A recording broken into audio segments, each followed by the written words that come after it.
The Committee on Homeland Security will come to order. Without objection, the chair may declare the committee in recess at any point. Before we begin today's hearing,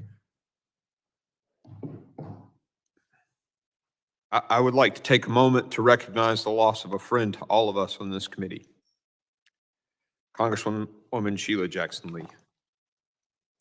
Congresswoman Jackson Lee was a longtime member of this committee who always fought passionately for her constituents and causes that she believed would better the homeland. I would like to yield to the ranking member for his remarks that he'd like to make. Thank you very much, Mr. Chairman. And like all of us, we are deeply saddened by the loss of my colleague who was my seatmate for quite a while, Congresswoman Sheila Jackson Lee. Needless to say, she will be missed. So I'd like to, at this point, take a moment to honor the legacy of Congresswoman Sheila Jackson Lee, who, as I said, passed away last week. During her nearly 20 years on this committee, she served on every subcommittee and left her mark on all of them. As every single one of us in this room know, there was no more fierce an advocate than Congresswoman Jackson Lee, and she directed her passion to making the homeland safer and more secure. She was dedicated to oversight, asking pointed questions of government and private sector witnesses alike, and pressing for hard answers. She was a prolific legislator who took pride in writing her own legislation and improving the bills of her colleagues through amendments. Congresswoman Jackson Lee fought for resources for first responders, help for those suffering the effects of natural disasters, and immigration policies that reflect our values as a nation of immigrants. Congresswoman Jackson Lee's reputation across Capitol Hill was similarly impressive. Indeed, it often appeared she could be in more than one place at a time. Within 1 hour, the Congresswoman could be observed giving a floor speech, participating in a committee hearing on a topic she cared about, and then giving remarks at an event to support a cause. She was a reluctant and relentless public servant, and every cause she took on was better because of it. The nation owes her a debt of gratitude. I'm grateful that Congresswoman Jackson Lee decided to lend her immeasurable energy and tenacity to our committee. Her absence will be felt just as much as her presence, and we will miss her dearly. Today, we continue our prayers for her family, friends, and constituents. And I yield back, Mr. Chairman. Thank you, ranking member. I ask that all members of the committee please rise and join me in observing a moment of silence to honor Congresswoman Sheila Jackson Lee's memory.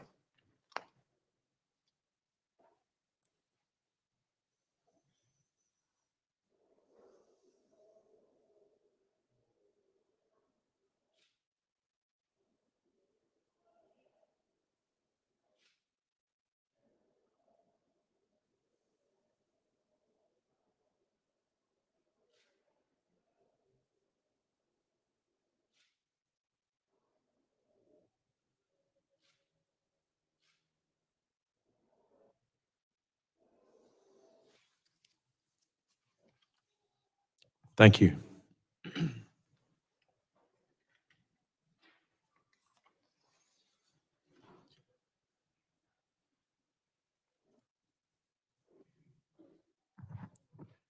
The purpose of this hearing is to examine the assassination attempt against former President Donald Trump that took place July 13th. I now recognize myself for an opening statement. On July 13th, 2024, our nation came within an inch of an unmitigated tragedy and crisis. In Butler, Pennsylvania, a 20-year-old gunman mounted a building in plain view of former President Donald J. Trump's campaign rally, took aim, and fired multiple rounds. At exactly the right moment, however, President Trump turned his head to read a chart so that a bullet which would have pierced his skull instead grazed his ear. 3 others sitting behind President Trump on the stage experienced a different fate. 50-year-old Corey Comparator, a father and former fire chief, was struck and killed. As one outlet recently reported, this brave and loving man, quote, spent his final moments diving down in front of his family, protecting them from the gunfire that rang out, end quote. He is survived by his wife and 2 daughters.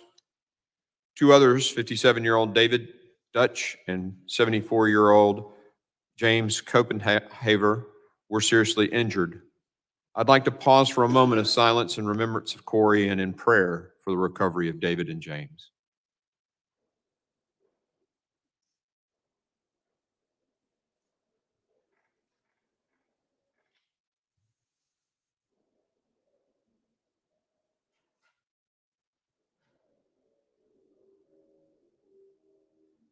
Thank you, everyone.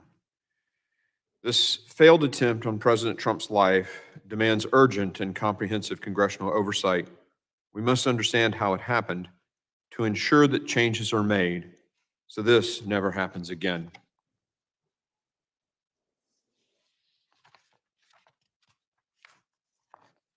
That was the scene last Saturday, where thousands of Americans were exercising their constitutional rights until they were viciously attacked. Yet what we saw after those shots rang out should also encourage everyone. We saw a leader under fire, rising up to show the attacker had failed. We saw brave Secret Service agents who put their bodies in harm's way. We see Americans across this nation refuse to let this thwart their participation in our democratic process. At the same time, however, we also witnessed a massive security failure by the Secret Service and the Department of Homeland Security. The closest someone has been to taking the life of a president or presidential candidate since Ronald Reagan was shot in 1981, more than 40 years ago. We must be committed in our determination to ensure that this never happens again. That is why the House Committee on Homeland Security is demanding full transparency and accountability. That's why we made a trip to Butler, Pennsylvania yesterday to see the site for ourselves. I'm grateful to the ranking member and the 11 other members who were able to come yesterday. And I want to share with the American people some of what we saw yesterday.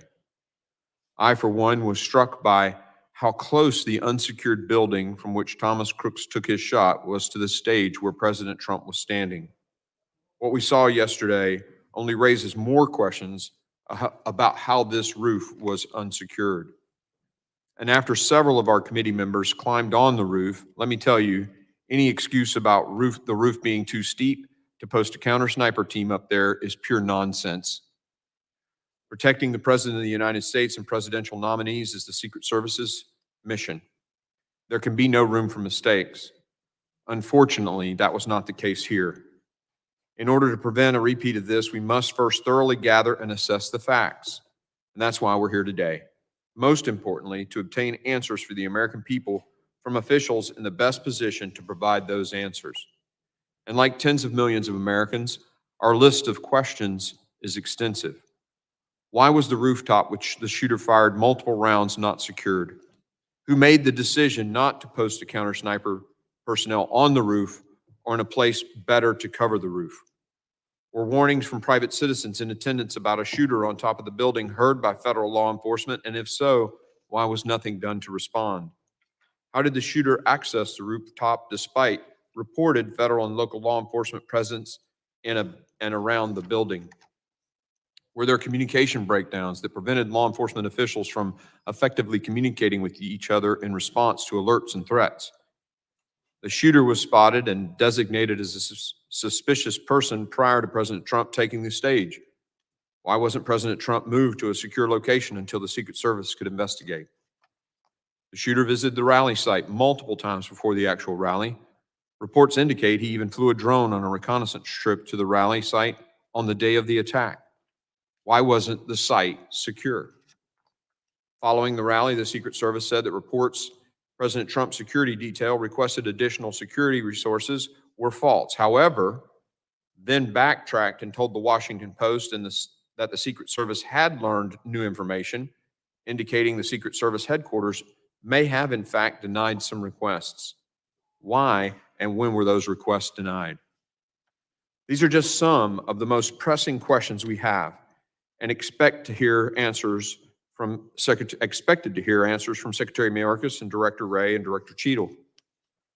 We also expect to hear answers and questions about the shooter's motivation and what the FBI has found in its investigation, including information collected from the shooter's various devices. Unfortunately and unacceptably, they have refused to appear before the committee today. Director Cheadle testified yesterday before another committee, but many questions remain. Yesterday, she provided wholly unacceptable responses to members of the House Oversight Committee and completely failed to address the lack of confidence both sides of the aisle have in her leadership of the Secret Service. Her appearing before one committee yesterday also does not absolve her of her responsibility before this committee. In any case, make no mistake, we will continue to push for answers. While these federal officials refuse to testify today, we're grateful for the opportunity to speak with law enforcement members about the events of that tragic day. Their testimony will be critical to putting together this complicated puzzle, understanding coordination efforts, and getting to the truth about what happened. Before I conclude, however, I have to urge the ranking member to reconsider his legislation that was clearly intended to strip Secret Service protection from President Trump. While I understand the legislation would not have applied in this instance, it was clear to everyone that it was directed toward former president. We all introduced messaging bills. This one should be withdrawn. Today's hearing is critical so we can ensure that our children and grandchildren will grow up in a free nation where every American can participate in the democratic process. I hope every member will join me in getting to the bottom of what happened so that it doesn't happen again. I now recognize the ranking member, the gentleman from Mississippi, Mr. Thompson, for his opening statement. Thank you very much, Mr. Chairman, and good morning to everyone. It's been 10 days since a 20-year-old took his father's AR-15 rifle to a campaign event in Butler, Pennsylvania, shot the former president and two others, and took the life of an innocent bystander who died protecting his family. We're grateful for the brave law enforcement officers who responded to the heinous attack, and our thoughts and prayers continue to be with the victims and their families. Let me be clear at the outset of today's hearing. The Secret Service has a no-fail mission, and there must be answers and accountability for what occurred. The security failures must be identified and addressed to ensure that they never, ever happen again. That work is already well underway. The Federal Bureau of Investigation and the Pennsylvania State Police have active and ongoing criminal investigations. The Secret Service has begun an internal investigation. Secretary of Homeland Security, Alejandro Mayorkas, has announced a bipartisan independent law enforcement review. And later this week, Congress will vote on a resolution to establish a task force on the attempted assassination. This committee also has begun its oversight as well. Yesterday, as the chairman indicated, I joined a bipartisan group of committee members on a visit to the Butler Farm Show grounds. We walked the site where the attack occurred. We saw the layout, buildings, and infrastructure for ourselves. We met with local officials and the county sheriff.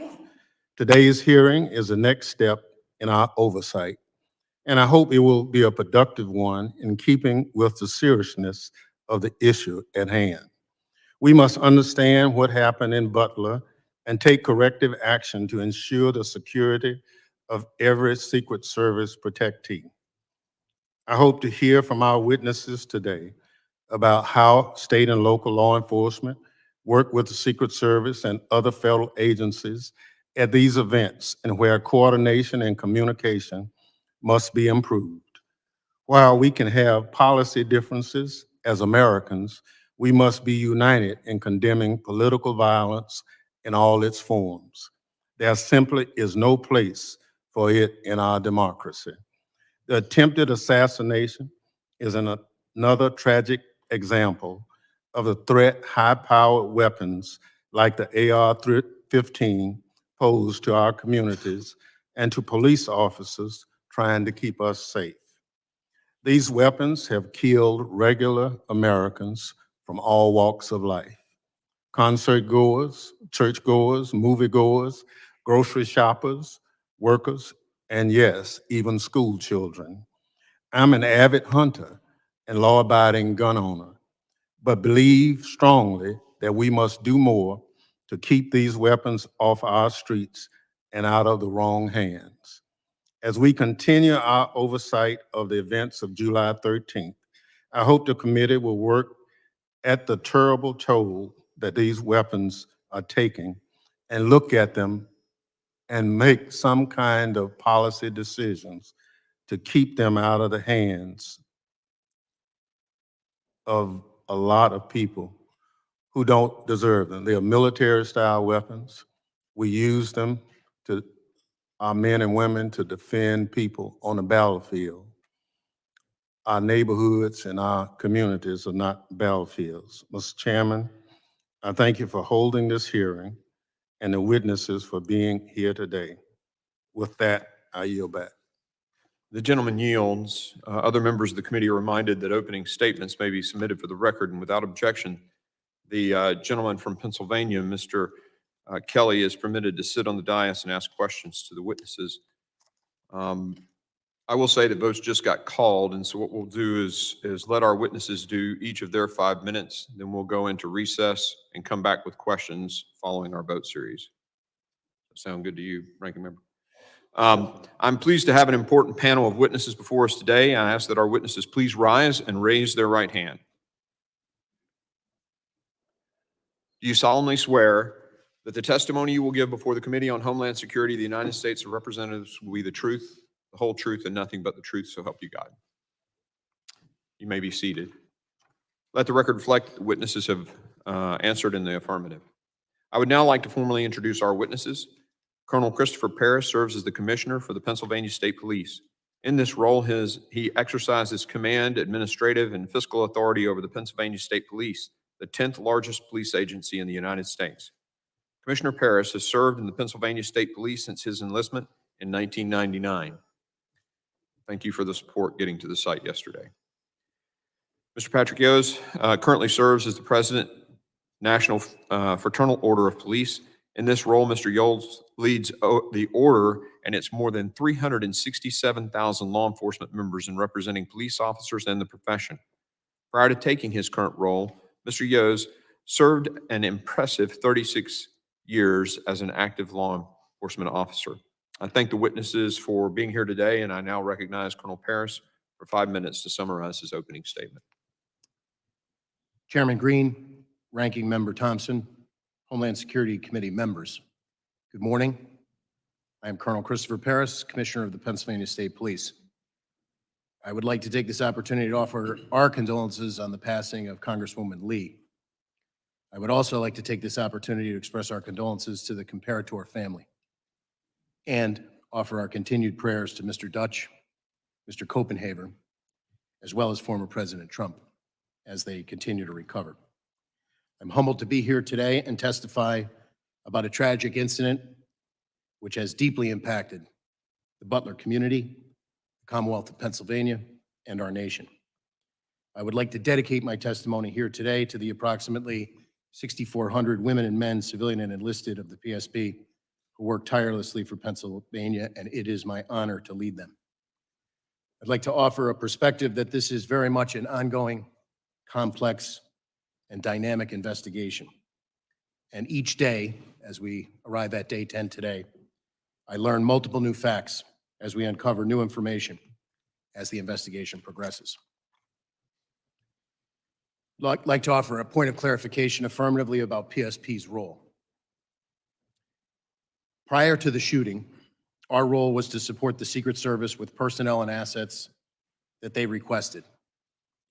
Our operation plan completed to fulfill this responsibility consisted of 32 members, and we had two main responsibilities: a motorcade operation for the transportation with the Secret Service of former President Trump, as well as manning and staffing security posts inside the secure area of the Butler County Farm Show.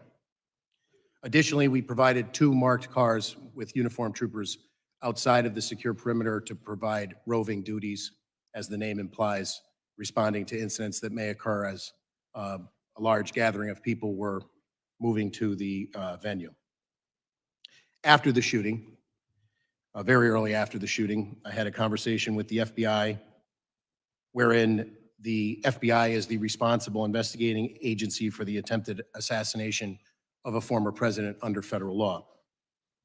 The same actions that led to that also led to the homicide of 1 Pennsylvanian and the attempted homicide of 2 additional, as well as the use of force by the Secret Service counter sniper to neutralize the threat of Mr. Crooks, thus necessitating an officer-involved shooting investigation.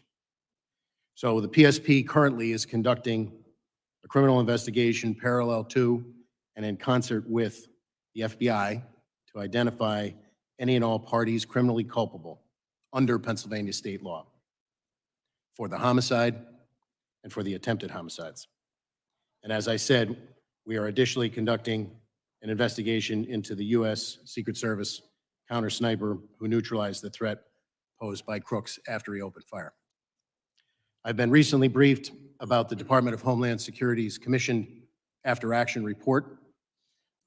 I can tell you that the Pennsylvania State Police will fully cooperate with that investigation, and it's my hope that I can answer some questions here today without sacrificing that ongoing investigation and prove to be of value to the committee.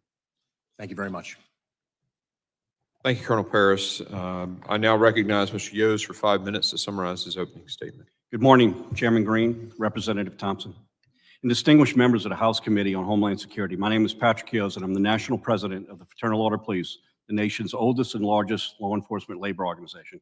I'd like to first take this opportunity to recognize a long-term member of Congress and a member of this committee, Sheila Jackson-Lee, for her contribution to great work done here in Washington.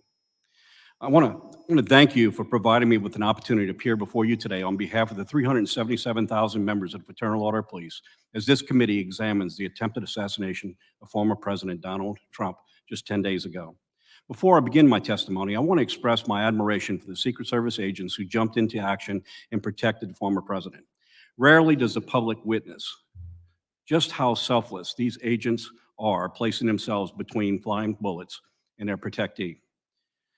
They, along with state and local law enforcement officers on the scene that day, demonstrated extraordinary courage. I also want to extend my thoughts and prayers to the family of Corey Comparator and the others who were injured that day.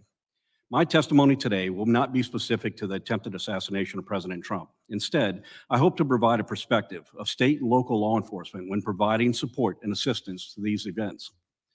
We must remember that the law enforcement mission is a shared mission, and agencies at every level routinely cooperate and collaborate with one another.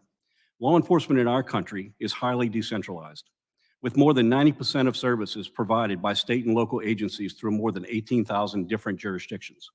State and local agencies would not be effective without the support of their federal colleagues, and our federal partners would be unable to perform their functions without the assistance of state and local agencies. Anyone suggesting that the United States Secret Service not rely on state and local agencies at these events is simply uninformed. At these events, local law enforcement works under the direction of the United States Secret Service, which must ensure that all agencies involved at the event have a clear understanding of their roles and responsibility. Law enforcement agencies provide valuable community insight that can be crucial in identifying potential risk and issues.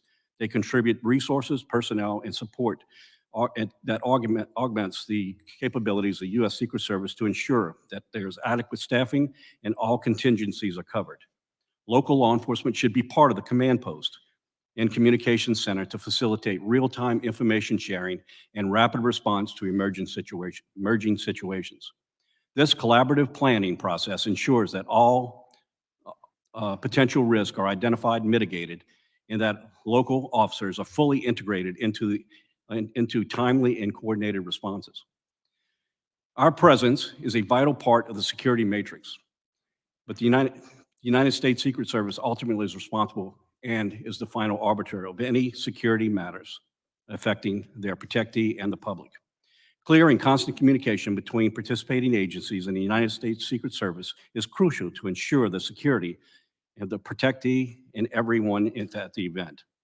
All this said, there were critical failures of security at the event in Butler. It is important that we learn from these failures to better provide safety and security for our leaders moving forward, as in public also attending these events. In the coming election, we will have extraordinary challenges placed on our Secret Service as they provide security at sites all across this nation over the next 4.5 months. And I'm confident that state and local law enforcement agencies are well prepared and ready to assist the United States Secret Service in this mission. I want to pause for a moment, and I want to flag another issue that often creates unnecessary obstacles for agencies within working together in real time, and that being interoperable communications. In the aftermath of 9/11, Congress wisely established FirstNet to address the voice and data communication failures faced by officers, partners, and first responders. To facilitate full use of FirstNet's advanced capabilities, we strongly urge Congress to ensure that our nation's public safety organizations at all levels of government are aware of and fully leverage the critical communication lifeline. Further, Congress and the FCC must take all necessary steps to guarantee FirstNet's continued success and evolution.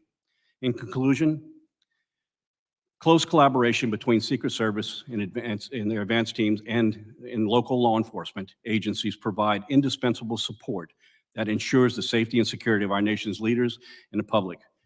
These collaborative efforts should exemplify the very best in our interagency cooperation and underscore our collective commitment to national security. I want to thank you for the opportunity to appear here today, and I'd be more than happy to answer any questions. Thank you, Mr. Yoes. And Colonel Paris, I just want to make sure I say this. You feel comfortable at any time to say, I'm sorry, this could compromise the investigation. These guys get this all the time. This is classified information. They're accustomed to that. So just, they're gonna be cool with that, I assure you.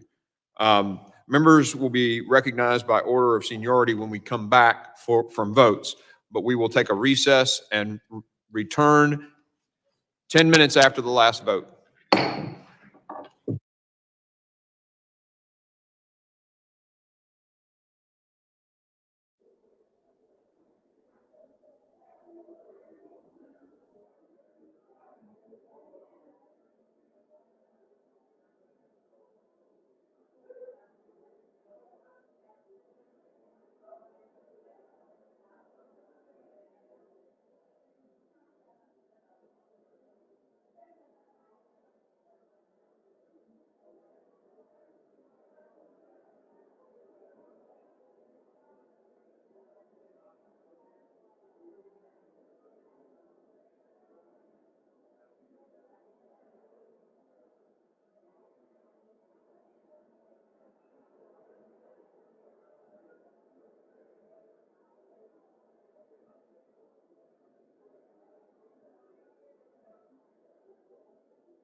They might have.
Mic check, 1, 2, 3.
The committee will come to order. Members will be recognized in order of their seniority for their 5 minutes of questioning. An additional round of questioning may be called after all members have been recognized. I now recognize myself for 5 minutes of questioning. Colonel Paris, typically these events, do they typically have two control rooms or two sort of tactical operations areas where the Secret Service is in their sort of spot and the local law enforcement is in their sort of command center? Is that how it's typically done? I would say from my experience and from state police operations, to include this event as planned in our operations plan, we had integrated communications by having our PSP personnel in the Secret Service command post. So your person was in there in that command post on this event? Yes, sir. Do you know if the local sheriff had anybody or the deputies that were also provided, the local guys? I would be remiss at this point to say I knew an Okay, exact okay. listing of everyone in that command The post. the sheriff yesterday told us he did not. Would you expect him to have had somebody there? So I would say generally, there's a lot of talk about interoperability and communications. The state police, for example, operate our own statewide radio network. So we have the ability to, if we have an incident, a long protracted incident, for example, where we need to patch other agencies in, we have the capability to do that. However, Secret Service, for example, maintains some additional encrypted communications. So the best way to integrate unified command. Is physically present in the Correct, command that would site? be our, Yeah, I that's would how the expect- Army does it in the military. I would expect our commanders to have personnel in there so that we could have a radio communication as well as a redundancy in the operations plan with a telephonic backup. Do you know if in this particular case, I mean, normally they sweep these sites with dogs. Was a K-9 team used here for this event? I do not know. I have not seen the Secret Service operations plan. I've asked for it. I've yet to receive it. I did double check. That was something that PSP could typically offer to the Secret Service if they requested it. And I did verify that in this event, we did not provide any dogs. Okay. As I understand it, there wasn't one, but you'd expect one in a situation like this. So I want to be clear that when the Secret Service interfaces with the state police for whatever protectee and level of protection they're endeavoring to provide, the Secret Service is the lead agency. So as per the earlier statement of 18,000 law enforcement agencies across the United States, it would be very difficult, I would assert, for the Secret Service to operate all across the United States and have each individual agency telling the Secret Service how the operation should be run. They're the lead agency. If that was something that their protocols called for during the initial meeting when preliminary steps and agencies were brought together, that would be something that would be discussed typically. The AGR building, did your guys on the ground there ever voice concerns to the Secret Service for not putting somebody on that building? So I suppose the best sequence of events that I can give you is that PSP was notified by email on July 5th about this event. There was an initial planning meeting where we had commanders present on Monday, July 8th. So over Tuesday, the 9th, and Wednesday, the 10th, those commanders that we designated, basically our orders are from the front office, my team on down. You know, we work collaboratively with the Secret Service, collaborate, give them what we can. The final walkthrough occurred on the 11th. Present at that meeting were the two commanders that were tasked with both staffing the security checkpoints on the interior of the secure perimeter, as well as the commander who was going to be in charge of the motorcade. But in addition to that, a PSP area commander was on that walkthrough, holding the rank of major. Could you share a little bit of insight? I appreciate the timeline, but could you share a little bit, because I only have about a I minute. apologize. Yeah, the specific to the AGR building. So on that walkthrough, our area commander asked specifically who was responsible for the AGR building, and we were told that Butler ESU was responsible for that area by several Secret Service agents on that walkthrough. Okay. All right. One last quick question. real quick, I mean, I'll let you comment about it. The slope of the roof, would that have prevented a sniper from being up there? I don't believe so, sir. Okay, thank you. I yield. I now recognize the ranking member for his 5 minutes of questioning. Thank you very much. Commissioner Parrish, you talked about your tenure with the Pennsylvania State Police. Have you worked other events where a presidential candidate or the president has come to Pennsylvania? Yes, I have, sir. So this would not have been an unusual occurrence to participate. I ran the numbers. We typically do about 20 missions a year, the low 20s a year in a regular year. We're already in the low 20s this year being an election year. So our commanders in the field who interface with the Secret Service to plan and provide support are on a routine basis. I wouldn't say an everyday occurrence, but a fairly routine basis. Okay. So can you walk us through the Pennsylvania State Police's interaction with the Secret Service? You kind of started off giving us from the point of contact that an occurrence was about to happen. Was there anything particular about the Butler, Pennsylvania event that stands out as regular, irregular, or anything? I would say, not to my knowledge, based on our discussions with our commanders who planned it, it progressed along a normal timeline. They attempted to give the Secret Service, and I believe provided the Secret Service with everything they were requested. So your role on that day in terms of the state police was what? So I would classify it as in a support role, and the two main areas of responsibility for the state troopers that were assigned that day were those participating in the motorcade to get former President Trump from his point of landing to the venue in Butler County and back, with several other additional entities that were requested by the Secret Service. And then on site, we had to staff security posts that were determined by the Secret Service. All of those posts were inside of the secure perimeter of the Butler County Farm show. I guess I was one of those individuals who traveled to Butler.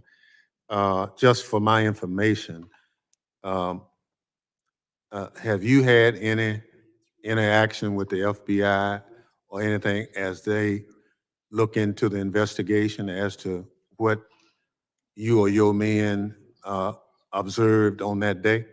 Yes, we're conducting an investigation largely in concert with and parallel to the Bureau because the actions of crooks have federal legal implications and state law implications. Okay, thank you. President Yoes, in your comments, you talked about the need for communication. You talked about FirstNet. And so we have federal, state, and local law enforcement at an event like what we're talking about in Butler. But in our conversation with some of the locals, not state police, but the sheriff's department and the chief of police in Butler yesterday, those individuals did not have communication with actually state police or Secret Service.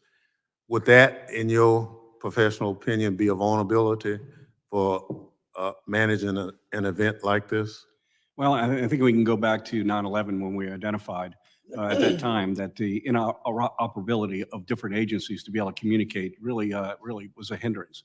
There's an infrastructure in place now to address these interoperabilities, but at the same time, they're not always utilized in every event. I do not have any direct knowledge whether that was the issue here, but I can tell you it is a common issue in law enforcement and ability for our agencies not to be able to communicate.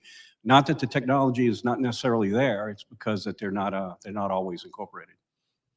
Yeah, you know, we passed legislation mandating obviously FirstNet interoperability, and we tied funding to make sure that that happens. But here we are looking at this situation, and we picked up some valuable information that we're still not where we need to be on that. I would think that um, uh, Colonel, the role of the state police is invaluable, but it appeared in talking with some of the local officials, um, uh, as you say, it's just, you're not primary, you're kind of secondary in that role, that we need to somehow, as a committee, look at how do we enhance the overall mission so that we have no gaps.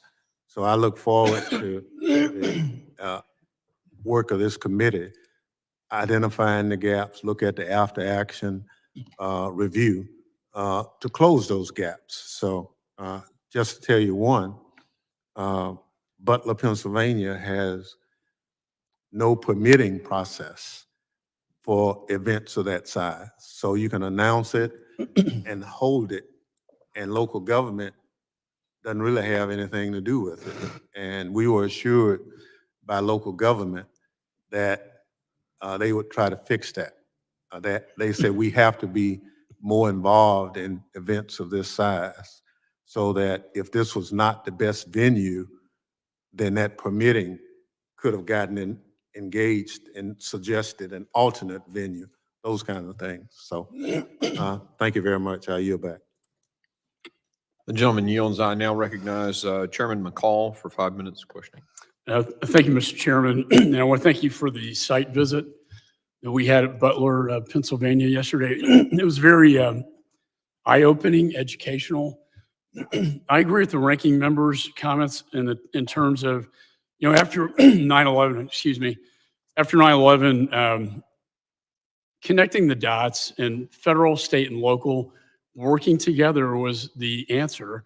I led a joint terrorism task force when I worked at the Department of Justice, and I also was involved in national security events, so I kind of know how these things operate. My question is to Colonel Paris.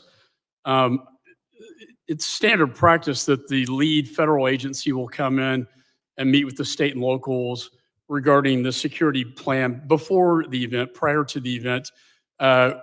Sir, did you participate or did your department participate in that? So I did not participate.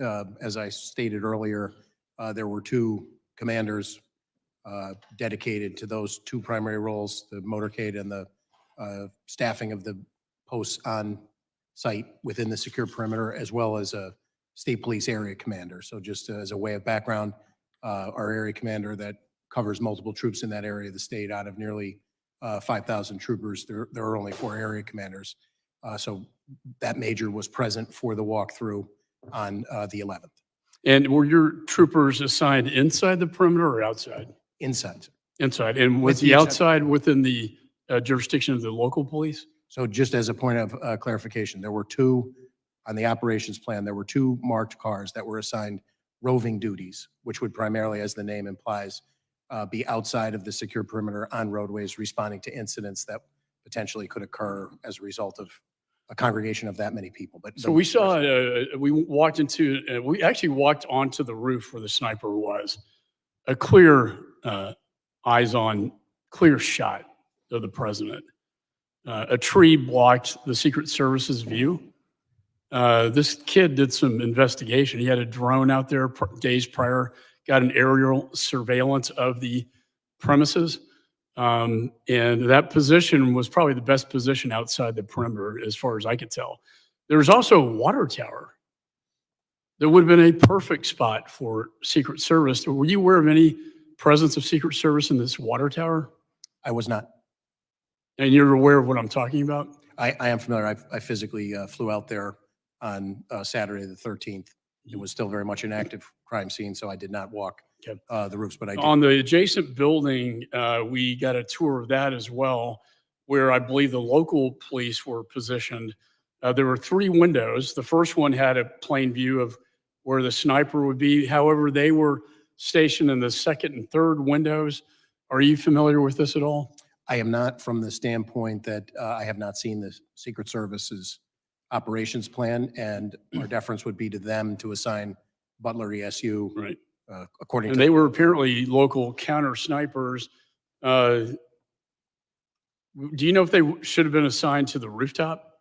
I would defer to there are many ways that you can cover. Obviously, positioning people on the rooftop would be one of those. No, but going to the actual site, way too close. He should never have been allowed to get on top of that building. And I don't know how, and I know he was on your radar inside the perimeter. You seem to have lost him, and somehow he finds his way up to the rooftop unimpeded until a local law enforcement officer crawls on top of the roof and looks at him, and he points his AR-15 at him. My question to you is, what was the communication like that day? Typically, Secret Service has one channel for them, the other channel for state and locals. Was there any communication to identify, hey, this is not a local police officer, this is in fact an unidentified individual on the rooftop? Was that communicated to the Secret Service? So my belief, as I sit here today, is that we did have integrated communications from members that were inside of the Secret Service command post.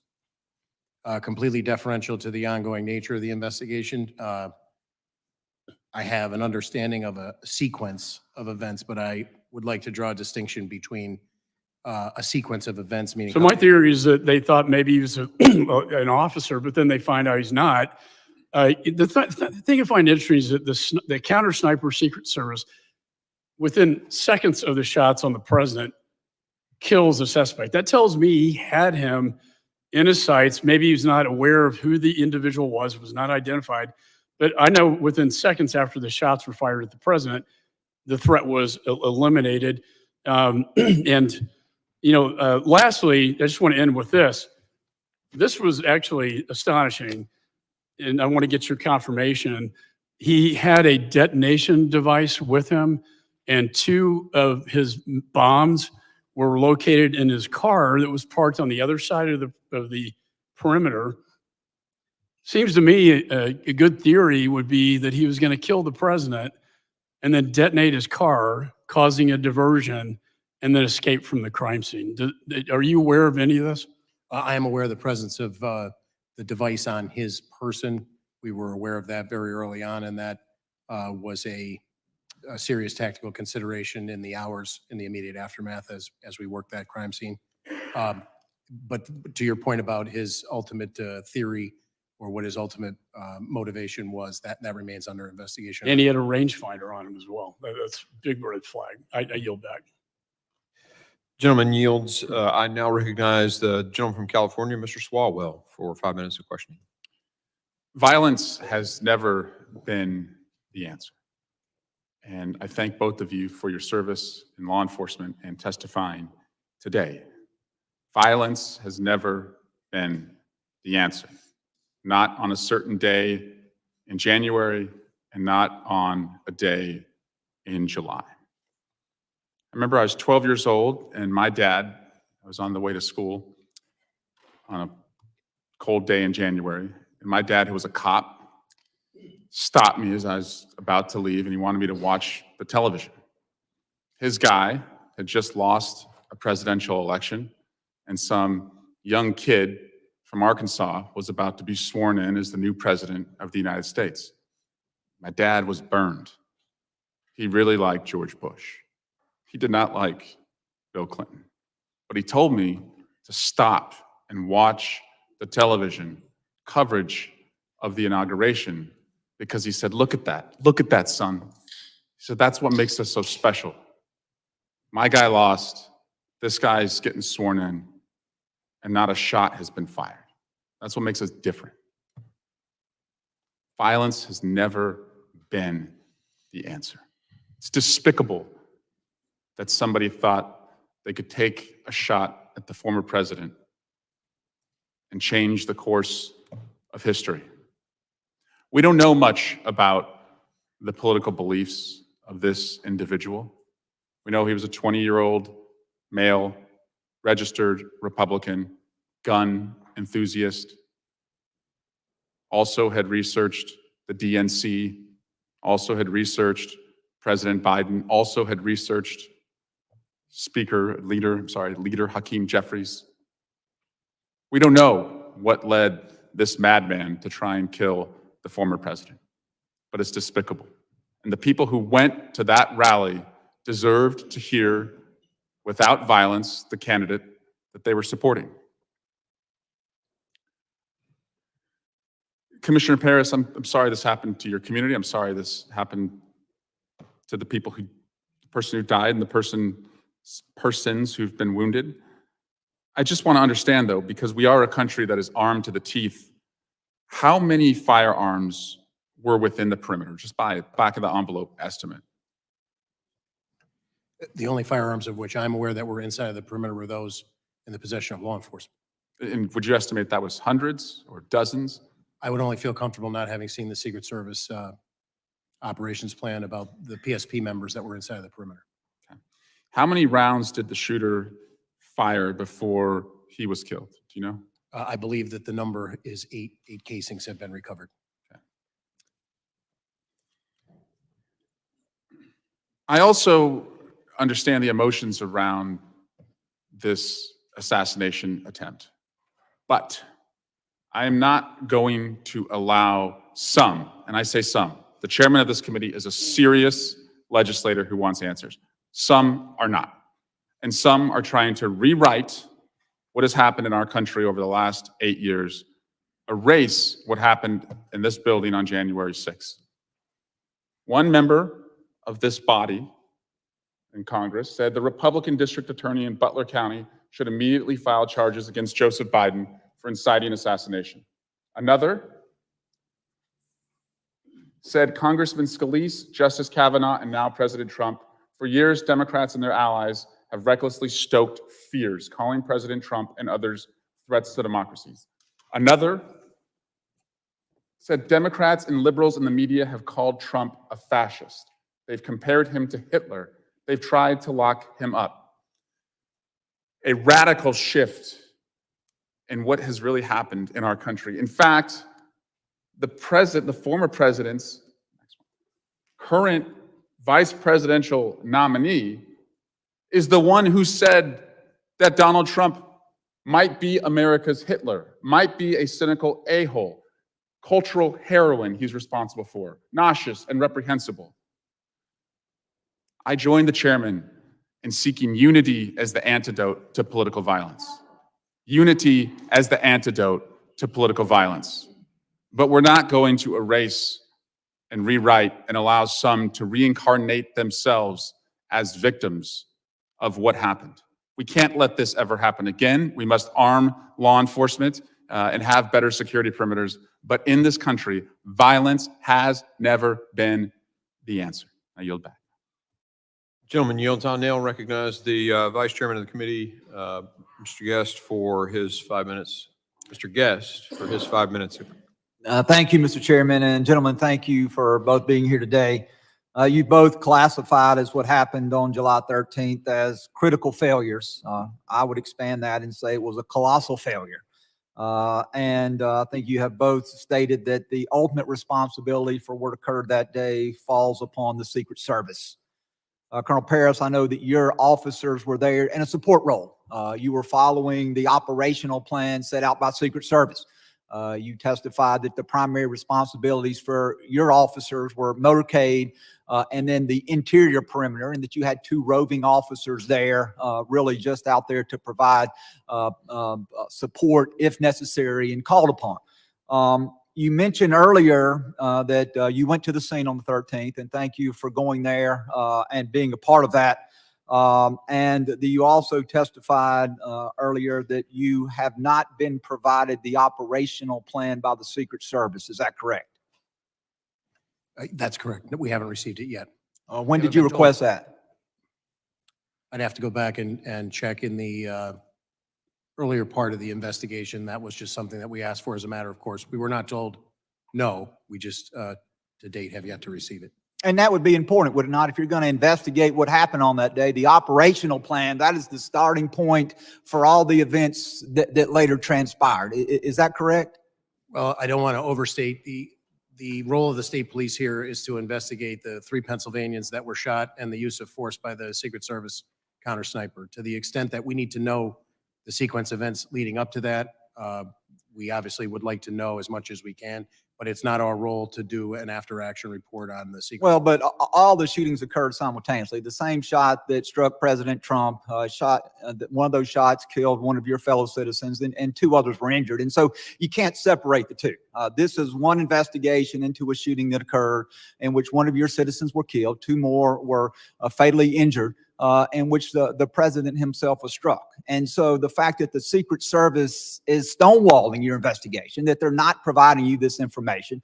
We saw the testimony yesterday from the Secret Service director where she refused to answer questions and has now resigned. I find that to be especially troubling. We have the Secret Service not wanting to cooperate with Congress, not wanting to cooperate with a fellow law enforcement agency. And I personally find that troubling. As we look, and as you are aware from speaking to your officers that were there physically on the scene that day, did Secret Service, did they have any drones in the air so that they could have an eye in the sky and see what was happening to your knowledge? To my knowledge, I'm not aware that they were using drones, but that And I haven't seen the operations. does your agency have drones? We do maintain some drones. So if Secret Service would have requested your agency to fly drones that day, you would have been able to do so. Is that correct? We would have endeavored to try to honor that request. Yes, sir. And you testified that you've been to the scene of the shooting. Did you see the water tower that's located approximately 100 yards from the building where the shooter fired those shots? I did see it, sir.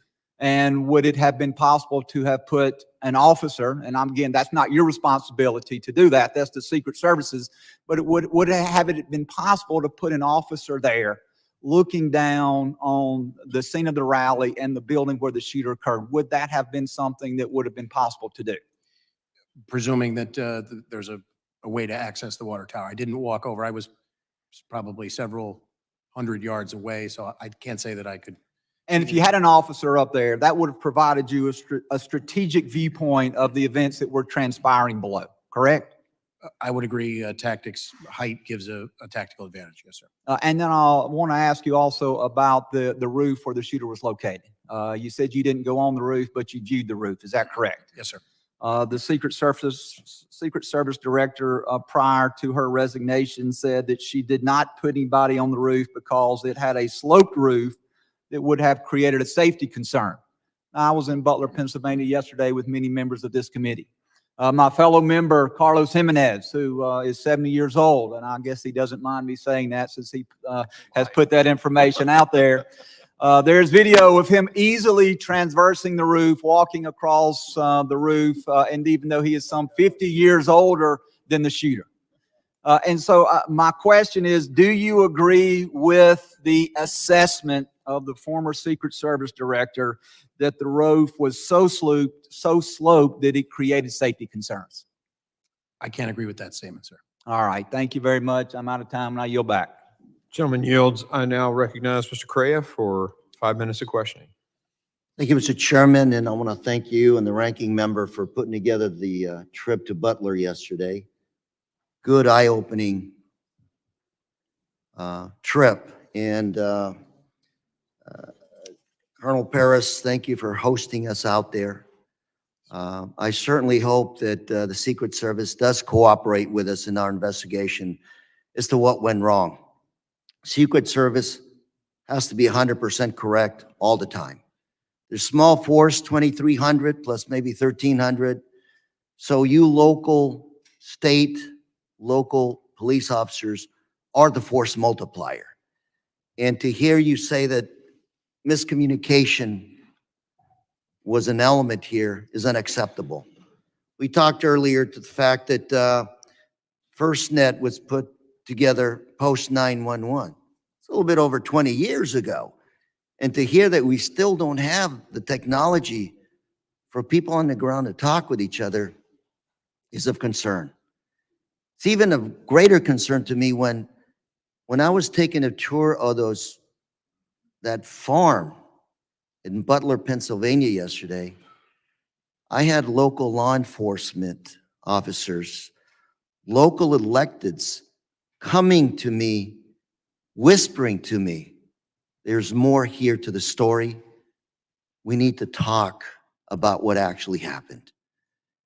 To have people that were on the ground there concerned afraid of stepping forward is unacceptable. To tell us of other failures that maybe this committee does not know about yet, that were part of what happened in Butler, Pennsylvania, is unacceptable.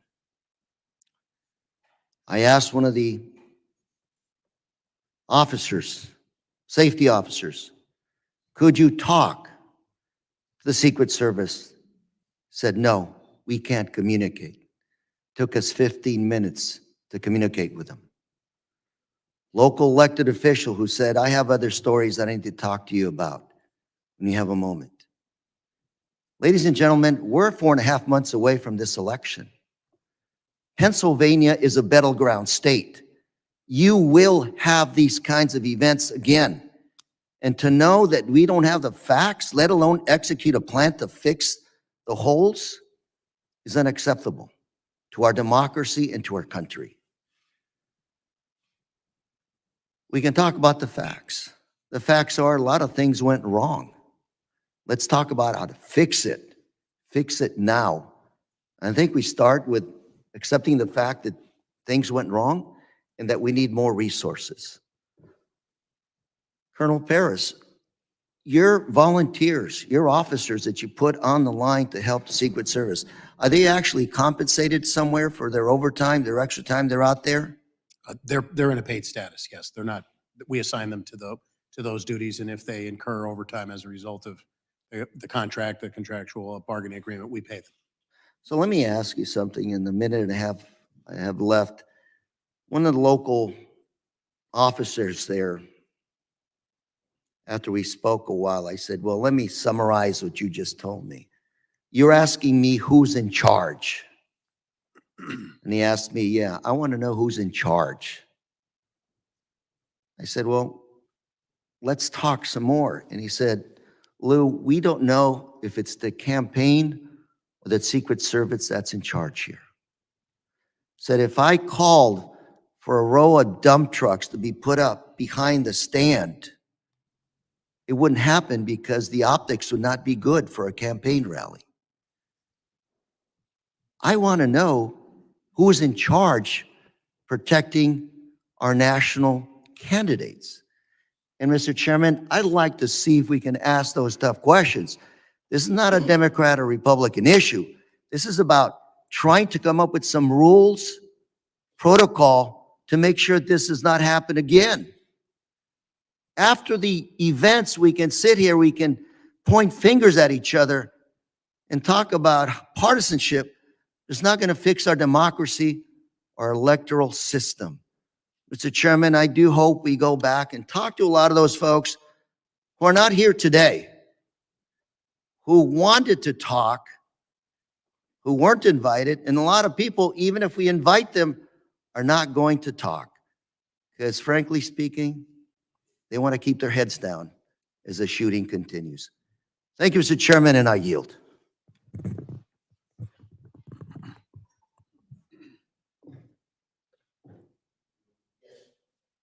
Gentleman yields. I now recognize Mr. Bishop for 5 minutes of. Thank you, Mr. Chairman. Colonel Paris, are you aware whether any law enforcement officer or officers was or were posted in the second floor window of the AGR building? I am aware, yes, sir. And what is the answer? To my knowledge, there were 2 posted there from Butler ESU. And you said Butler ESU. What is the acronym ESU stand for? Emergency Services Unit. It's a team that's comprised of multiple agencies that pool resources on a county or several county basis in order to enhance capabilities and training and be able to respond. Basically, a mutual aid agreement is my understanding of it. Is it sort of like a SWAT team? They are trained in SWAT tactics, to my knowledge. So there, how many ESU officers were posted to that second floor window? So I am aware that 2 were in the building, but again, I have not seen the Secret Service operations plan. Do you know, well, you say in the building, were they in a window, where a window out onto the scene? From briefings that I have been given, I was told they were in a window, yes, sir. Did they remain on post? I was told that at a certain point, they began searching along with other local officers in the immediacy before after Crooks had been identified as suspicious by them. By them? My understanding is that they identified Crooks for not matriculating. He never, to my knowledge, Crooks never made it through the secure perimeter into the venue space itself. That he was identified by those members as suspicious in part because of that. And then at some point, he produced the rangefinder, which heightened that suspicion. So Representative Crane took a video on site yesterday. I'd like staff to put that up. It's just very short. There's a few seconds. They can do that.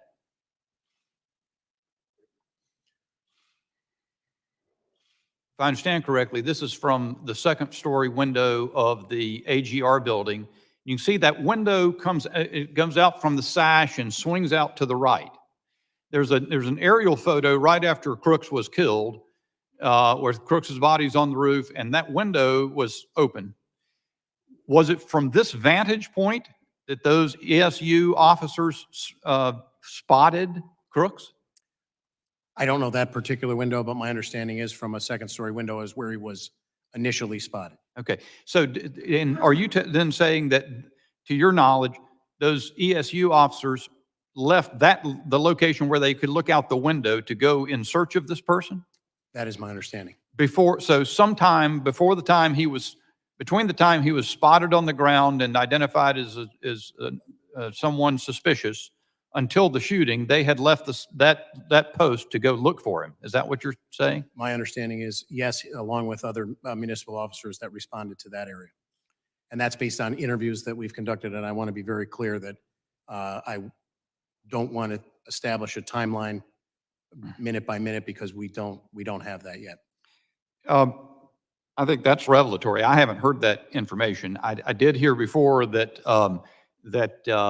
and there's a local news station. Well, there's a local news station report from July 17 that says that local law enforcement were told they couldn't be responsible for securing the AGR building during the Trump rally. And of course, you've testified a moment ago or earlier in this hearing that it was your understanding that the meeting with the Secret Service on the site was that ESU was going to handle the AGR building. Which is it? Do you know? My understanding is what my initial answer was. Okay.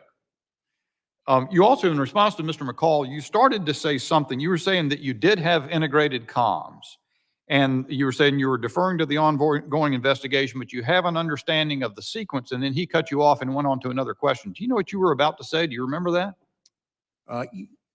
Just that we had members of PSP inside of the Secret Service command post, and we were maintaining communication with our people. Had ESU maintained position in that window overlooking the roof, isn't it true that they would have had a clean shot at Mr. Crooks as he was ascending the roof to his shooting position? I'm not prepared to say that because I don't know the exact timeline of events. But it's your understanding, though, that they were no longer in that room where they had been previously overlooking the building at the time he was ascending the roof. Is that correct? Could you repeat that question? The ESU officers were no longer in that room where they could look out the window and oversee the roof as that video shows. I believe they were actively searching along with additional municipal officers for Mr. Crooks. Thank you, Mr. Chairman. My time's expired. Gentlemen yields, I now recognize Mr. Carter. Thank you, for Mr. 5 Chairman. minutes. And thank you to our witnesses for joining us today as we convene to discuss the attempted assassination of former President Donald Trump and its profound implications on our nation's political landscape. It is imperative that we recognize the growing threats to our homeland. The failure of the Secret Service to protect former President Donald Trump must be thoroughly investigated and addressed to ensure such an incident never happens again. Violence has no place in political discourse, regardless of our philosophical differences, our parties, or our beliefs.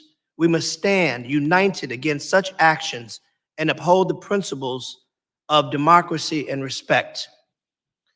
What happened on that day was an incredible breach, a threat to our nation because one of our leaders were placed in harm's way.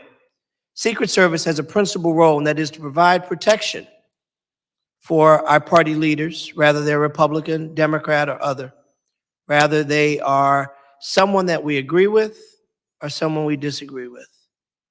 It's not a luxury. It's a necessity. It's an imperative. And while we all have lots of questions, it appears abundantly clear that the two of you, and while we appreciate you being here, own no responsibility to the breach. And I respect the fact that the questions that are coming to you are very difficult for you to answer because you have limited facts. But I do appreciate your presence. I appreciate your leadership. I appreciate what you do. And for all the men and women in uniform, we thank you for putting your lives on the line to protect us. I will ask this general question. If you were in charge, can you say what you might have done differently? I would defer to the Secret Service from the standpoint that our expertise in the Pennsylvania State Police is not primarily focused on full-time dignitary protection, sir. I would endeavor generally to try and put whatever resources and partnerships in place to maintain and ensure the safest event we possibly could. Do you believe that the coordination failed between agencies? Again, I can only comment on the state police portion at this point. We continue to learn more 10 days in, and I have not seen the Secret Service operations plans. Mr. Yoes, can you join us and share any light in your expertise on Yes, where we I- are and how can we make sure this absolutely never happens again, regardless of who might be at the podium? President is a president is a president. I could not agree with you more. In this situation, if I'm speaking on behalf of local law enforcement or state law enforcement, I would say that, again, the primary responsibility of making these calls, making these decisions, and making the operations plans going to be the Secret Service. As I mentioned earlier, there are some 19,000 agencies across this country. It would be impossible to have any continuity or any consistency with what we do in protecting, our leaders. So Secret Service would have to play a huge role in this part. If you're asking me personally what I would have done different, well, obviously I look at an assessment of the situation and look at all of the elevated positions that were in place. They should have been part of a contained area. But that's just my own personal view of not seeing news reports and not physically being on site. I have never served in any form of law enforcement, but I think I would have figured that that perimeter should have been tighter.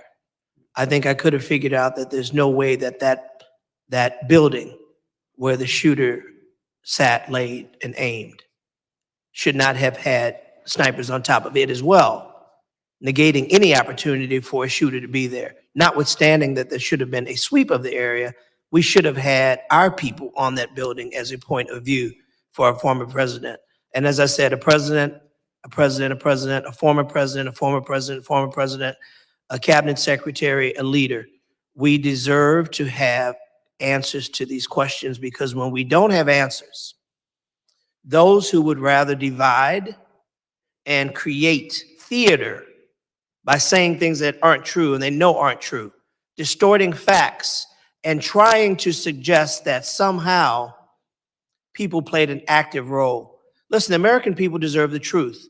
And so I am imploring that we have somebody at these tables that can answer the questions, the good, the tough, the uncomfortable, the comfortable, because the American people deserve to know.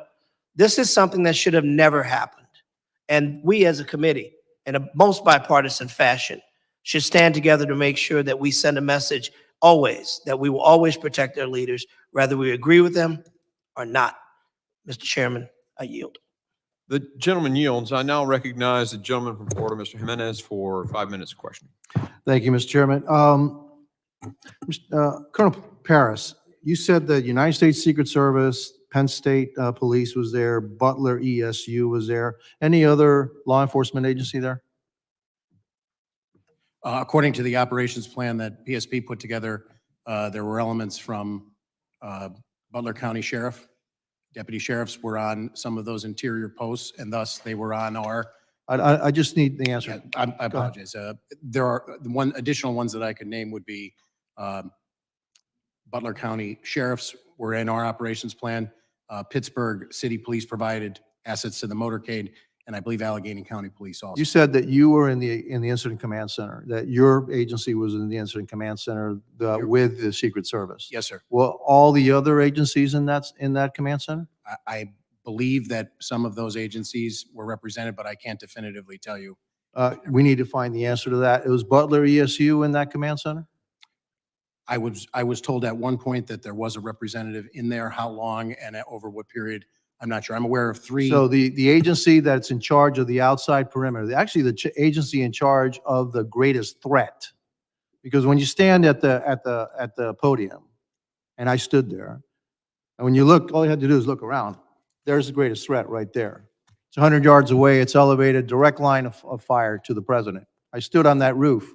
No problem standing on that roof. And yes, I am 70 years old. Okay. So the timeline is very important here. If in fact they thought that Mr. Brooks was so suspicious that they actually pulled the ESU counter snipers away, because there were counter snipers, what I understand, and stand in that window, a way to look for him. And from what I understand the timeline, it's about 20 minutes before the president came out. Was that information relayed to the Secret Service, that they were looking for a suspicious individual and that people had been pulled away to look for that suspicious individual? Was that relayed to the Secret Service? I believe that it was.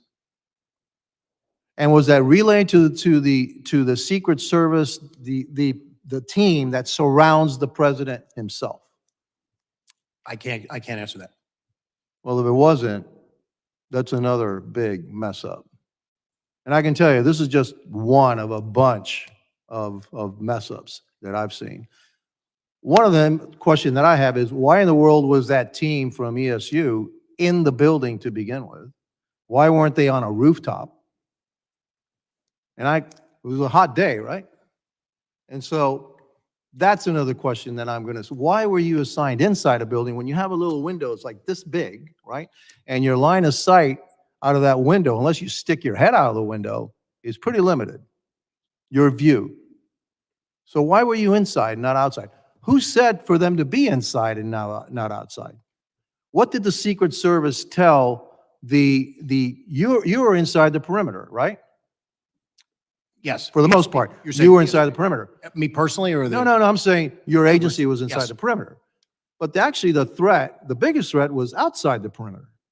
And so who developed the plan to protect the outside of the perimeter? There's only one agency.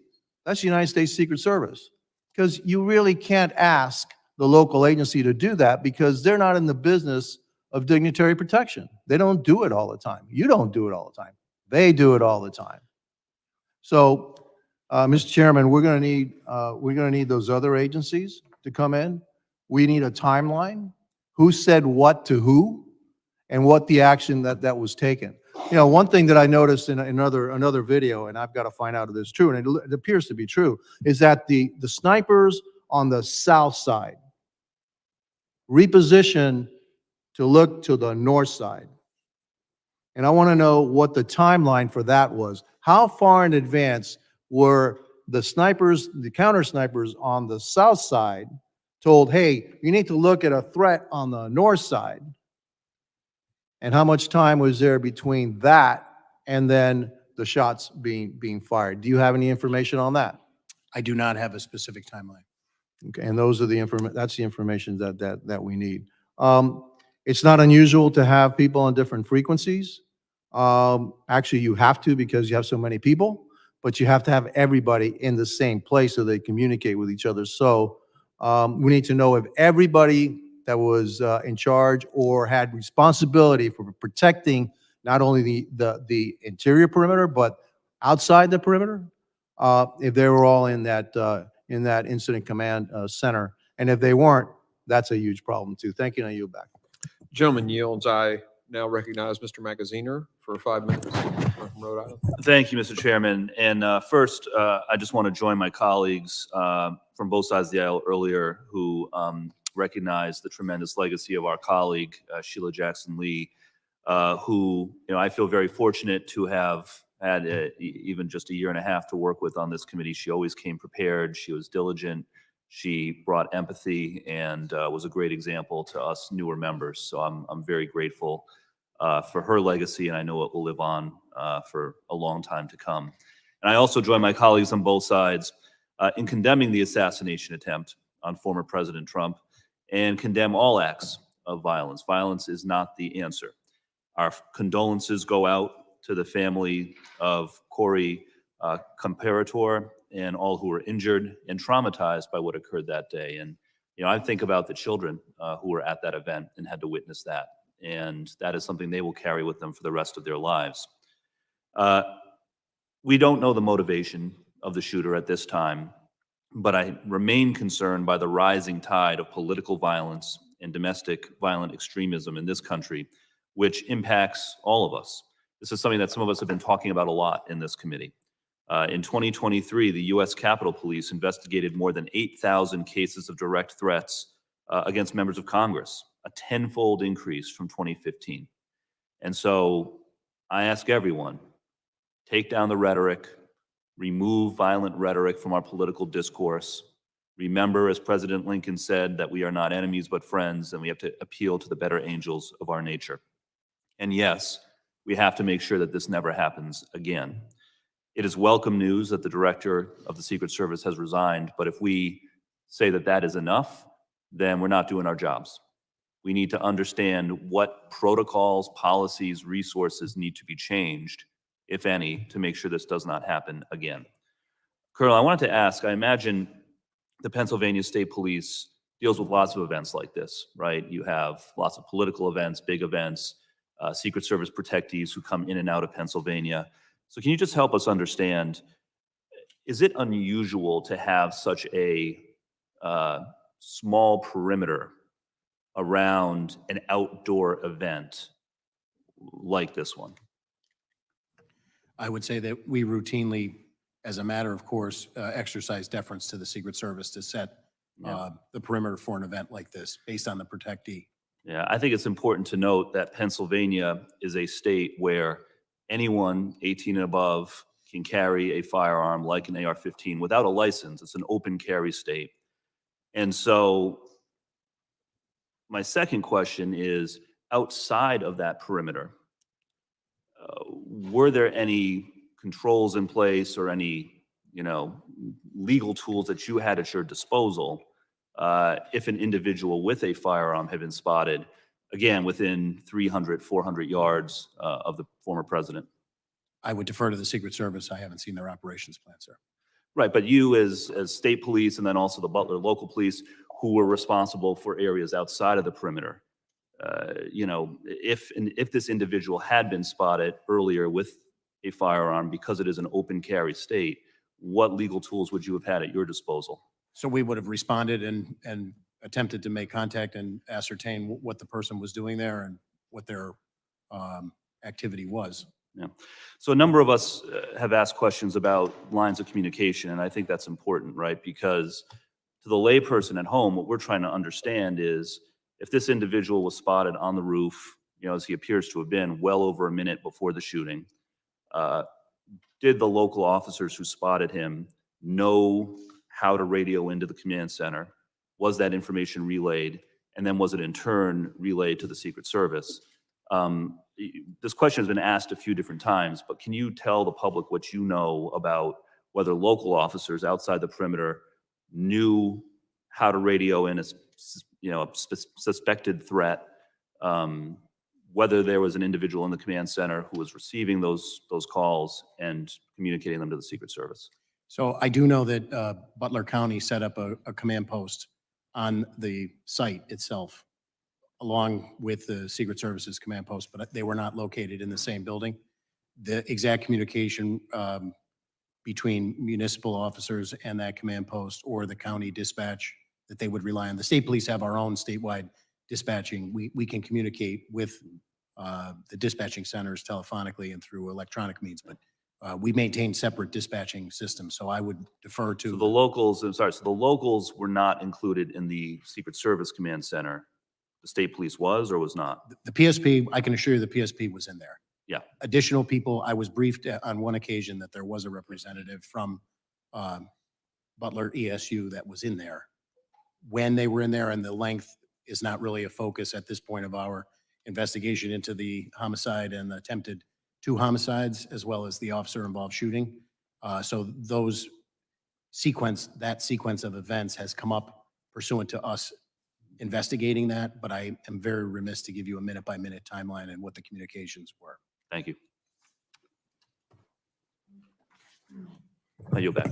Gentlemen yields, I now recognize Mr. Pfluger for 5 minutes of questioning. Thank you, Mr. Chairman. My deepest sympathies to the family of Sheila Jackson Lee. We worked very closely together on many things, and she was an excellent member of this committee.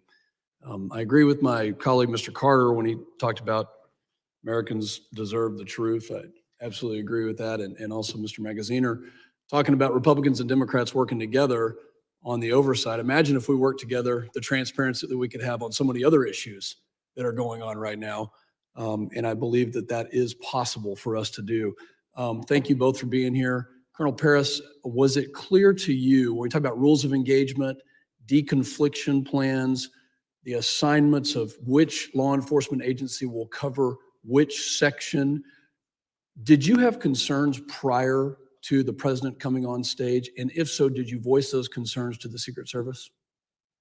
So just to be clear, I was not present at the venue on July 13th. But in the planning and the lead up. Planning, my default position would be that our commanders are aware of what their responsibilities are within a unified command structure reporting to the Secret Service. And do you believe that it was absolutely clear that there were 0 questions of who was supposed to cover what areas of the venue?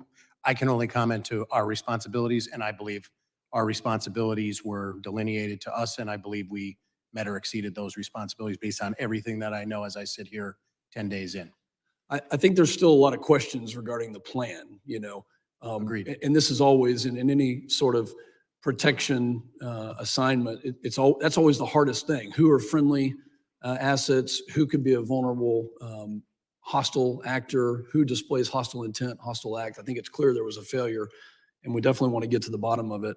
President Yoes, do you get the impression that Secret Service at any point in the run-up to this or other events has been stretched thin when it comes to just the work hours that they are putting in, the resources that they have? Was that communicated in any way? Well, I can't speak directly to that. I can tell you that law enforcement across this country is stretched thin, just simply due to the inability to be able to attract the best and the brightest at any levels in order to maintain the staffing levels we need. So if that is the case, and we're not meeting those levels in Secret Service because of our inability to be able to recruit, then we need to address that. Or if it's the alignment of assets and the assignment of individuals, then that in itself is something as well, and something I'm not in a position to be able to speak about, other than to recognize that there's 2 huge factors here that need to be addressed. Well, it's clear that that's the case, and God bless both of you for what you do, for the hours that you put in to protect our communities, and we can't do it without you, and we need you, and we will continue to advocate for you. I want to talk about now, that leads me into this next question. There's a piece of legislation, HR 8081, called the Disgraced Act. It says, denying infinite security and government resources allocated towards convicted and extremely dishonorable former protectees act, which is a whole mouthful of basically taking details away from people that could include those who are convicted. Talk to me about the impact if former President Trump didn't have a protective detail of U.S. Secret Service there. Talk to me about the impact on state and local partners to protect them in any of the communities that you represent. And by the way, he also was responsible for taking out al-Baghdadi, Abu Bakr al-Baghdadi, and Qasem Soleimani, and the Iranian government wants to do harm to him and other people like him. So what's the impact if you don't have Secret Service help? More than happy to. So I think, we're trying not to become very political in this. I think we have a president of the United States who has, by simple virtue of his position, having served as president, that deserves a certain protection because of his service to the country. So the rest of these things are all things that are not for me to decide, other than to tell you that I think we have a responsibility to our leaders. This is not political. That's not political. He deserves protection. You're I absolutely agree. right. I agree. Colonel Paris?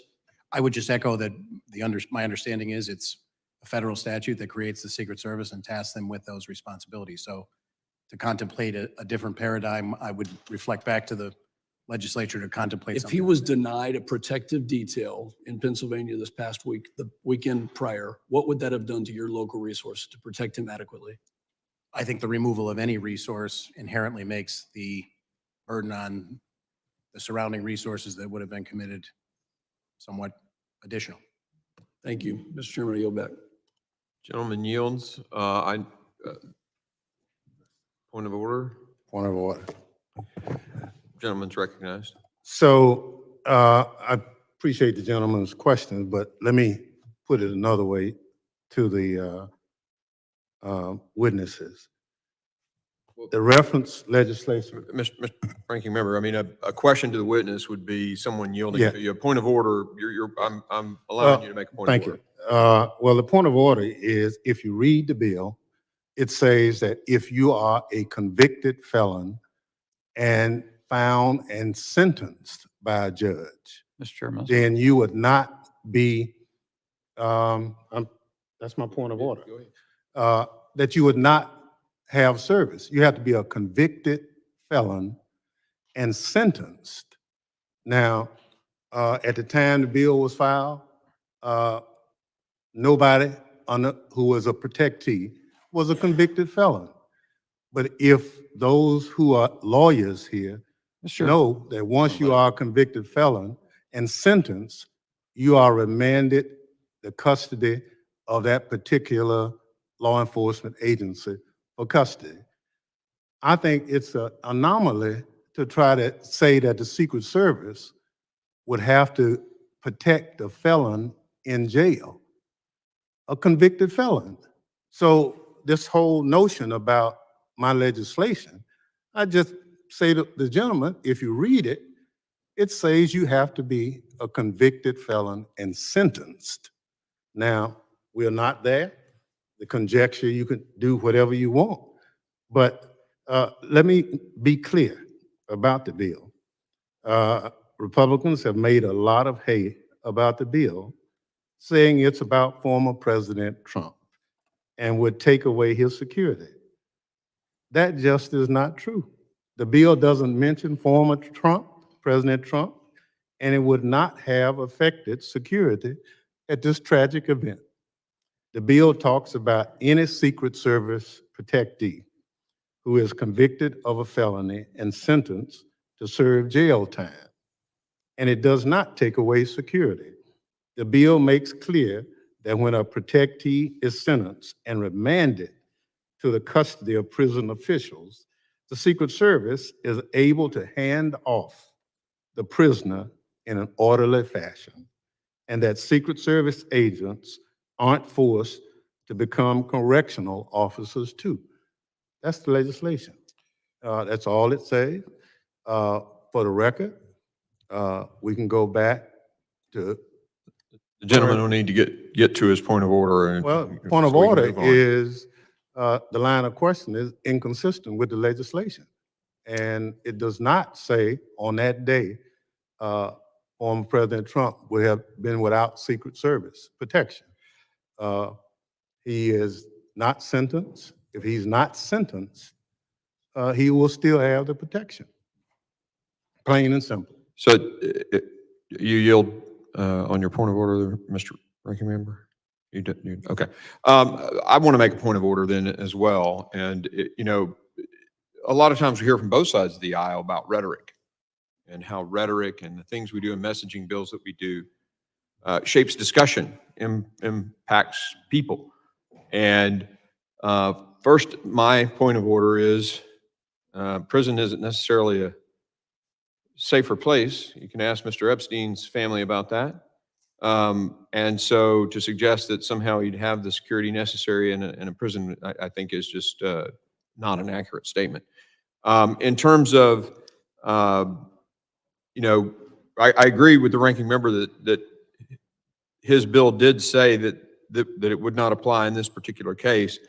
But, you know, it's more about what we're doing and what we're saying at certain times that generates the attitude in our society. And so I just make that point of order about this particular legislation. I made in my opening remarks a request that he would draw the bill, but, Mr. um, You just have a second. I just want to just make a quick comment. I think the chairman was clear that this bill was filed well in advance. So to connect, you mentioned timing. It's important to mention timing that it wasn't. well, we don't want to debate the bill. We're here to hear from witnesses that are here. So I'm going to go ahead and end this now, and we're going to move on. And I think, actually, Mr. Ivy is up for 5 minutes. Thank you, Mr. Chairman. And I want to associate myself with the remarks of our members here with respect to the loss of Miss Jackson Lee.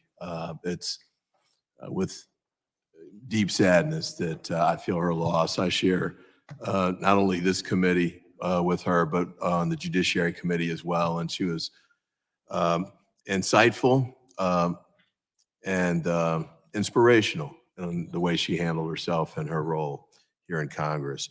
I also want to join with the comments about sympathies to the comparator family and the individuals who were injured on the day of the shooting.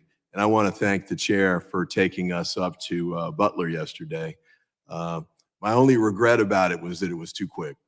And I think that, and I didn't know it was going to be like that, frankly, until after we got there and had a chance to talk to people in the community. But when we got there, they were very anxious to talk to us. In particular, I had conversations with Angela Flieger, supervisor for, and I hope I don't butcher this too bad, Connequenessing Township, who was extremely helpful, and Sam Zerzolo, who is a commissioner from Butler Township. And they were able to provide information on several fronts that I think we need to pay attention to, not just for this particular event, but going forward. Could you hit a video for me there? I think Ms. Flieger tried to produce this and sent it to me. The red building is the one that was directly behind the stage. The building in the center there was where the shooter was. The reason I'm asking for this to be shown is that as you get past the middle of it, look to the opposite side of the field from where the shots came. Oh, you can stop it now. I counted about 12 rooftops there, just sort of standing at the front. I'm a former federal prosecutor. I don't have a background in protection, but my thought was, why would we pick a spot where you had that many rooftops that were available? And my colleague, Mr. Crane, I definitely defer to your experience as a sniper in the military, and your point about picking the water tower as a higher point would have been a good one, I think, to consider. And I'm curious about finding out what the Secret Service would say about that. But I just thought that this was a bad site to pick, no matter where you put them. There was just too many openings. The field was totally open. And one of the things that Ms. Flieger pointed out was that the road that went to the side of this spot here, the stage was right in front of those two buildings. The snipers were on top of those, I believe. They didn't shut down that road. And she also showed me a photo of her husband going in on that day through a fence that wasn't guarded in the perimeter area. Another point that she made was that the night before the speech was done, she and 50 or 60 other people from the community came to decorate the stage and, put up the red, white, and blue blending and the Trump signs and everything. But the point she had there was that none of those people were vetted before they went into the area and were up at the stage and, could have done anything, I think was the point that she made. And also noted that apparently the shooter had hidden the gun somewhere on the site by, I think, where I hate to call the name of the business, but the business where the shooter ended up taking the shots from. So I think there's a variety of concerns here that I look forward to getting a chance to hear from these individuals. I don't know if it's going to be in the context of this committee or the oversight committee or the task force that's been proposed. Whoever does it needs to go talk to these folks, because the ones that I talked with had not been interviewed by the FBI, Secret Service, or local police. And they have key information that I think we should have, especially in making decisions about going forward. And then just a couple quick points before my time runs out. I think it came up with respect to the communications piece. I appreciate Mr. Yoes' comments there, but we need to figure out not just what happened on that day, but when we do these at other sites across the country going forward, what's going to happen with the communications? And if they're not using the national bandwidth that was set up, how can we make sure that that happens in the future?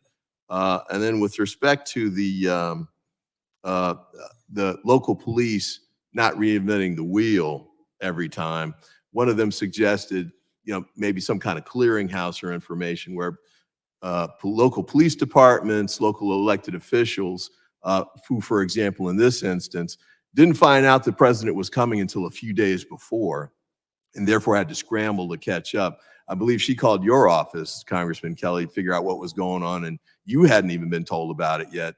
So we need to get to a point where we've got better communication, that we're giving elected officials and law enforcement at the local and state level more lead time and more information so they can prepare for these events. And I know that the director has resigned, but I think it's critical to make sure that we go forward with the investigation of the Secret Service, whether she's there or not. And then the last point, I apologize for running over, is that to the Secret Service and to Homeland Security, I know there's going to be a process now to replace her, but that cannot get in the way of us sorting out what happened on that day, and more importantly, what we need to take forward, because we've got other events coming up in the very near future. We got to make sure we take those lessons quickly, and so we can move them forward. And I thank the chair for his deference for giving me a little time to run over there, and I thank you again for taking us up to Butler. You were making an excellent point, and I didn't want to stop you, Mr. Ivy. I now recognize Mr. Garbarino, the gentleman from New York, for 5 minutes. Thank you. Thank you, Chairman. Colonel Paris, there have been conflicting reports about the location of state and local law enforcement. Secret Service Director, I believe, said that, former Secret Service Director said that local police were in the same building that the gunman fired from, while other accounts indicate that local law enforcement was in an adjacent building. Were any Pennsylvania state troopers, state police assigned to the building where the shooting happened? There were no state troopers, to my knowledge, assigned there, sir. Do you know if any other local law enforcement were assigned to inside that building? I only know that Butler ESU were assigned. When you say that building, I'm referring to there's a series of buildings there that have covered walkways or second-story walkways that allow you to, almost like a pole barn type configuration, a modular type building. But to my knowledge, there were no troopers assigned to that location, sir. Thank you. Mr. Yoes, as technology has evolved, drones have become widely available to both law enforcement and the general public. For a large event with this level of security, would you normally expect law enforcement to use drones for surveillance and deploy counter-drone technology? I'm sorry, I didn't hear the last part. Would you normally expect law enforcement to use drones for surveillance and deploy counter-drone technology? Well, obviously, as I mentioned earlier, I just, in my experience at this location is there are a number of elevated locations that should have been secured. There are a lot of ways to secure that. They could be with individuals assigned to it, but certainly in Overwatch, to be able to get a good visual of those locations is paramount. So it's been reported that the Secret Service apparently did not use drones for surveillance, but the shooter was able to fly his own drone over the area earlier on the day of the rally and get aerial footage of the site. Do you know if that's true? I have no direct knowledge. Were you, okay, so, and you know if whether or not local, state, Secret Service enforcement was aware of any drone use? I've heard the news reports, but I have no direct knowledge. Would you consider this a major security breach? Absolutely. Now, it's also been reported, Colonel Paris, that the local law enforcement spotted the shooter outside the AGR building and on its roof minutes prior to the shooting. Did local police alert the Secret Service that the gunman was on or around the AGR building roof? Do you know? So this goes to my earlier qualifier about the timeline, but my understanding of the sequence of events is that he was determined to be suspicious as a result of behavior that he was exhibiting, milling around that area in front of the AGR building. There was a text thread that was going, I've been briefed, between the ESU members. They identified, they took a photo of him. At some point when he utilized the rangefinder, the suspicion was heightened. So I know at a certain point in the command post, a member of PSP received a phone call and a text message from members of ESU. And I know from an interview that that was immediately relayed in the command post to the Secret Service. And what happened? Yeah. That was my next question. So what happened? What actions were taken after it was relayed to Secret So Service? when the PSP member received that information and verbally turned right around, gave it to the Secret Service, our member was provided with a number to which the picture that had been taken by the Butler ESU members, or that was on that group thread, to which that should be sent. Our member did that, and our understanding was that was some element of the Secret Service. So this was all reported. Yeah, this was all reported to Secret Service, and they gave him, Secret Service then sent him back, one of your officers, a number back to send the information back to. Is that what you just said? That's my understanding. When did that happen?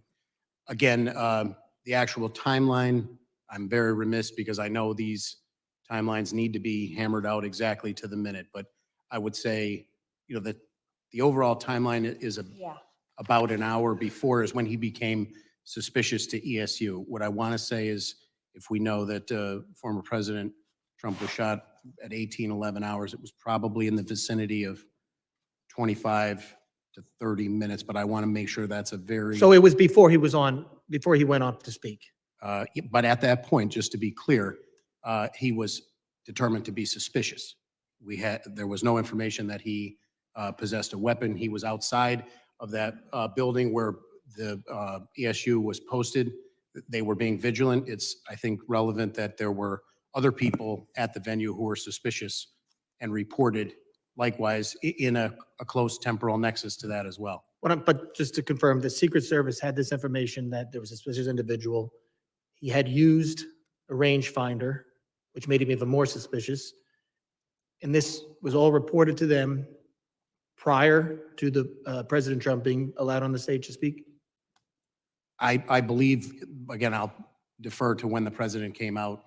I know that that was probably 20 to 25 minutes before 11 hours.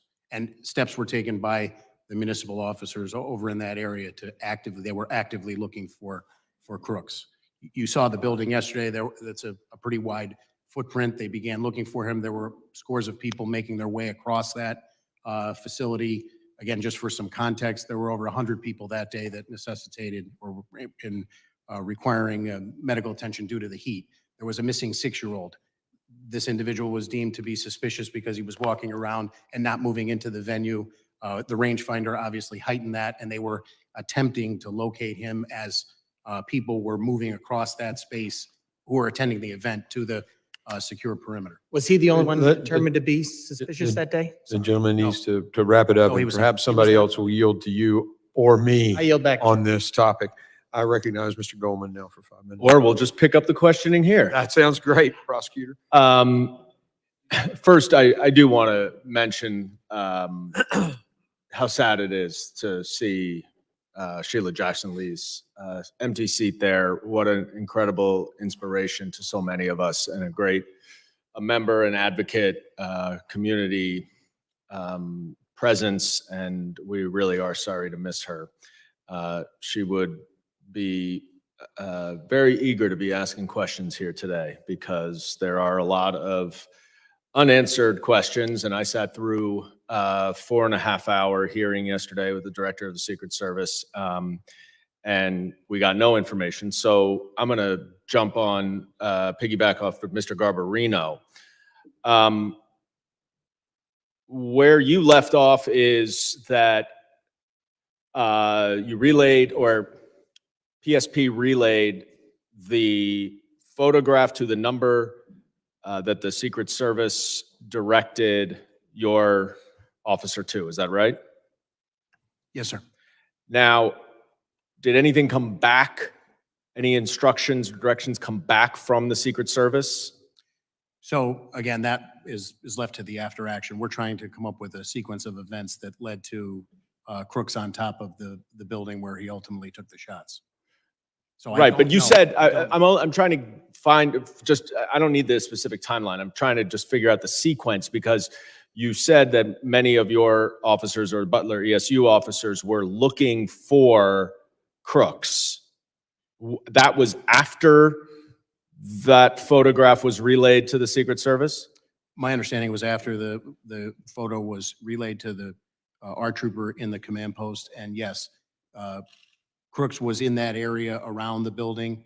My understanding is 2 additional municipal officers who were on a different post responded to that area, and they began actively looking for Crooks. They circumvented, or they circumscribed the building to try and locate him. It became apparent at some point that he was up on the roof.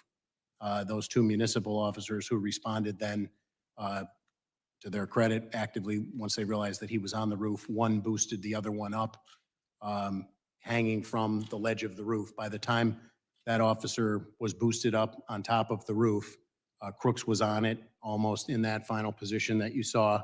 He had the AR out, and he pointed it at the municipal officer who, suspended from the roof, was not in a position, feet dangling at that point, to draw a weapon or continue hoisting himself back up on the roof.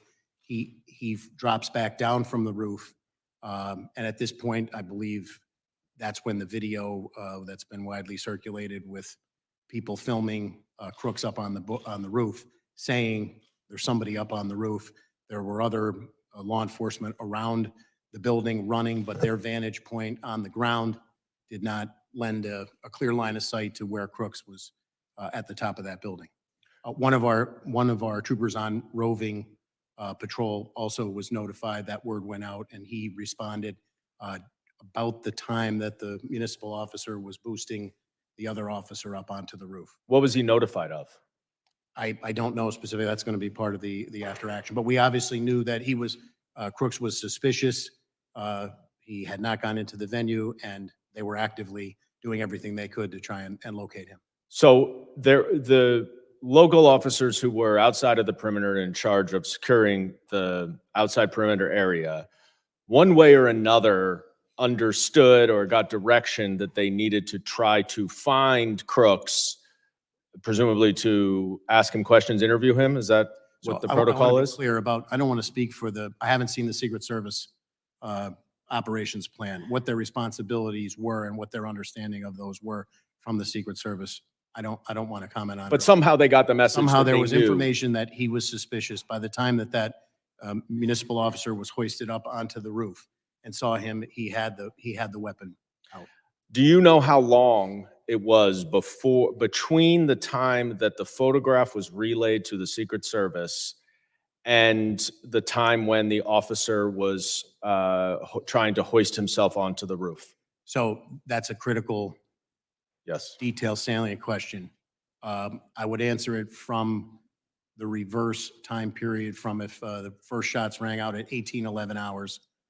The hoisting up of the officer occurred probably no more. Again, I'm going to give you a time, but I want to just put it in We the understand context of it's not of specific. a sequence of events. I would say at most 2.5 to 3 minutes before that first shot rang And out. when What they were notified in the interim still remains under investigation. Right. And when he fell off of he let go? The municipal officer, when the briefing that I had was, the municipal officer saw Crooks, Crooks saw him, and Crooks turned and leveled the gun at him in a position tactically of extreme disadvantage, suspended, in the air with your legs dangling after somebody had boosted you up. Right. And he let go, right? He let go and he fell back down. And was there at that point any communications that there's a shooter on the roof from the municipal officers who were At that there? point, that's all part of the after action. We're just trying to get a sequence of events up to the point when Crooks then fired the weapon. So that's been the focus of our investigation. But there was at least, you said you thought 2.5 to 3 minutes between the time when the municipal officers tried to hoist on top of the roof, Crooks pointed the gun at them, they dropped, and then between that time and when he fired the shots. I don't want to give you an exact period of time, but it was minutes. It was a very short period of time, even for his ability. But not seconds. I would say minutes, but I can't I would be remiss if I gave you, and I want to be very clear on the record, when you do an investigation like this, the timeline is critical. You're asking me, I was briefed, I'm answering to the best of my ability right now. And I know my time is up, Colonel Paris. I want to thank you for, providing us with this information. It was incredibly disappointing that the Director of the Secret Service did not provide any of this information yesterday. I think Well it is said. good that we're going to have somebody new at the top, but just having somebody new does not answer the questions. And Couldn't so, agree more. Mr. Chairman, Yeah. I know you are working diligently to try to get witnesses here. This is not an academic exercise. This is not something that the American people can wait 60 days for. With these gaps in information, there are conspiracy theories, there is 100%. disinformation, and all of our safety is at risk. Political violence is escalated, and we need to know these answers. I thank you for bringing these witnesses here, and I yield. Yeah, absolutely. And I appreciate the tag team between two sides to get to the details on this, because this is poignant, very poignant. I now recognize Ms. Green for 5 minutes. Thank you, Mr. Chairman. Colonel Paris, I'd like to carry the dialogue on about the specific timeline. I have a timeline that was given to us on the Oversight Committee yesterday when we questioned former Secret Service Director Kimberly Cheadle, as she has resigned today. But the timeline that I'd like to talk to you about is exactly what you were just discussing here. 18 minutes before President Trump took the stage, it was at 5:45 that the Butler County Emergency Services noticed Thomas Crooks on the roof, took a picture, and reported it. You stated just a few minutes before in your testimony that that police or PSP were given a phone number to the Secret Service, and that Butler County Emergency Services texted or sent the picture. Was that a text? Was that a digital platform? Was it an email? How did they send the picture? So just to be clear, at that period of time, at 18:45, I don't believe the testimony was 5:45 p.m. 17:45, 5:45 p.m. Yes, ma'am. He was not up on the roof at that point, is my. No. Emergency Services noticed Thomas Crooks on the roof. This is the timeline that we have. Took a picture and reported it. Who did they send that picture to? Just to be clear, they were posted in the AGR building and took a picture of him. That's what you're. Yes. Who did that they is my send the picture to? So I only know from interviews what I can confirm to my knowledge and belief here today that a member of Pennsylvania State Police inside of the command post received that information telephonically and by text, related to the Secret Service, and then was given a number to follow up on. And that was based, again, heightened suspicion. How did they relay it to Secret Service? I believe that they verbally turned and said in the command post, this is information that I just received. And then in follow up to that, as directed from the interview that I was briefed on, that was forwarded by text as requested by the Secret Service. Can you give us copies of that communication and that phone number that was given to them was for Secret Service? So that's part of the ongoing investigation, and I would defer to the legality of. Can you find that information and provide it to our committee? I will look to see if legally I will consult chief counsel within the state police, but it is an ongoing criminal investigation at this point. So after it was reported, President Trump took the stage at 6:03 p.m. All of this took place. This was 18 minutes before President Trump actually took the stage at 6:03 p.m. President Trump was shot in the face at 6:11 p.m. This has all been reported, these timelines. Why do you not have a timeline? Because it's not the timeline is going to be critical for the after action report. Obviously, we're conducting an investigation with the FBI. We have been deferential to the FBI in terms of what has been released to the media. I was present for one press briefing on the night of Saturday night, July 13th, and we've been deferential to the FBI on that. So I would refer you to the FBI. The timelines that you're quoting, I just want to be clear on the record. To my knowledge and belief, I don't have a minute-by-minute timeline. I've had multiple briefings about what these interviews have gleaned, but they're from the perspective of PSP investigating the homicide and the 2 attempted homicides. Thank you, Colonel. During the event, at what point in the day was someone from your team first made aware that there was a potential suspicious person or possible threat? So based on my knowledge and belief, that information relayed to the command post from Butler ESU, well, in terms of crooks, was the first time that I'm aware of. Again, keeping in mind, I've heard estimates that there were 13,000 people there. There were multiple people identified as suspicious, several that were identified in that area. Yes, And we're- thank you. Now, you stated before in your questions that you haven't seen an operation plan, but didn't your team participate, and why haven't you seen the plan? So as my answer prior on the record, I've asked for it. The state police has asked for it. We have yet to receive it.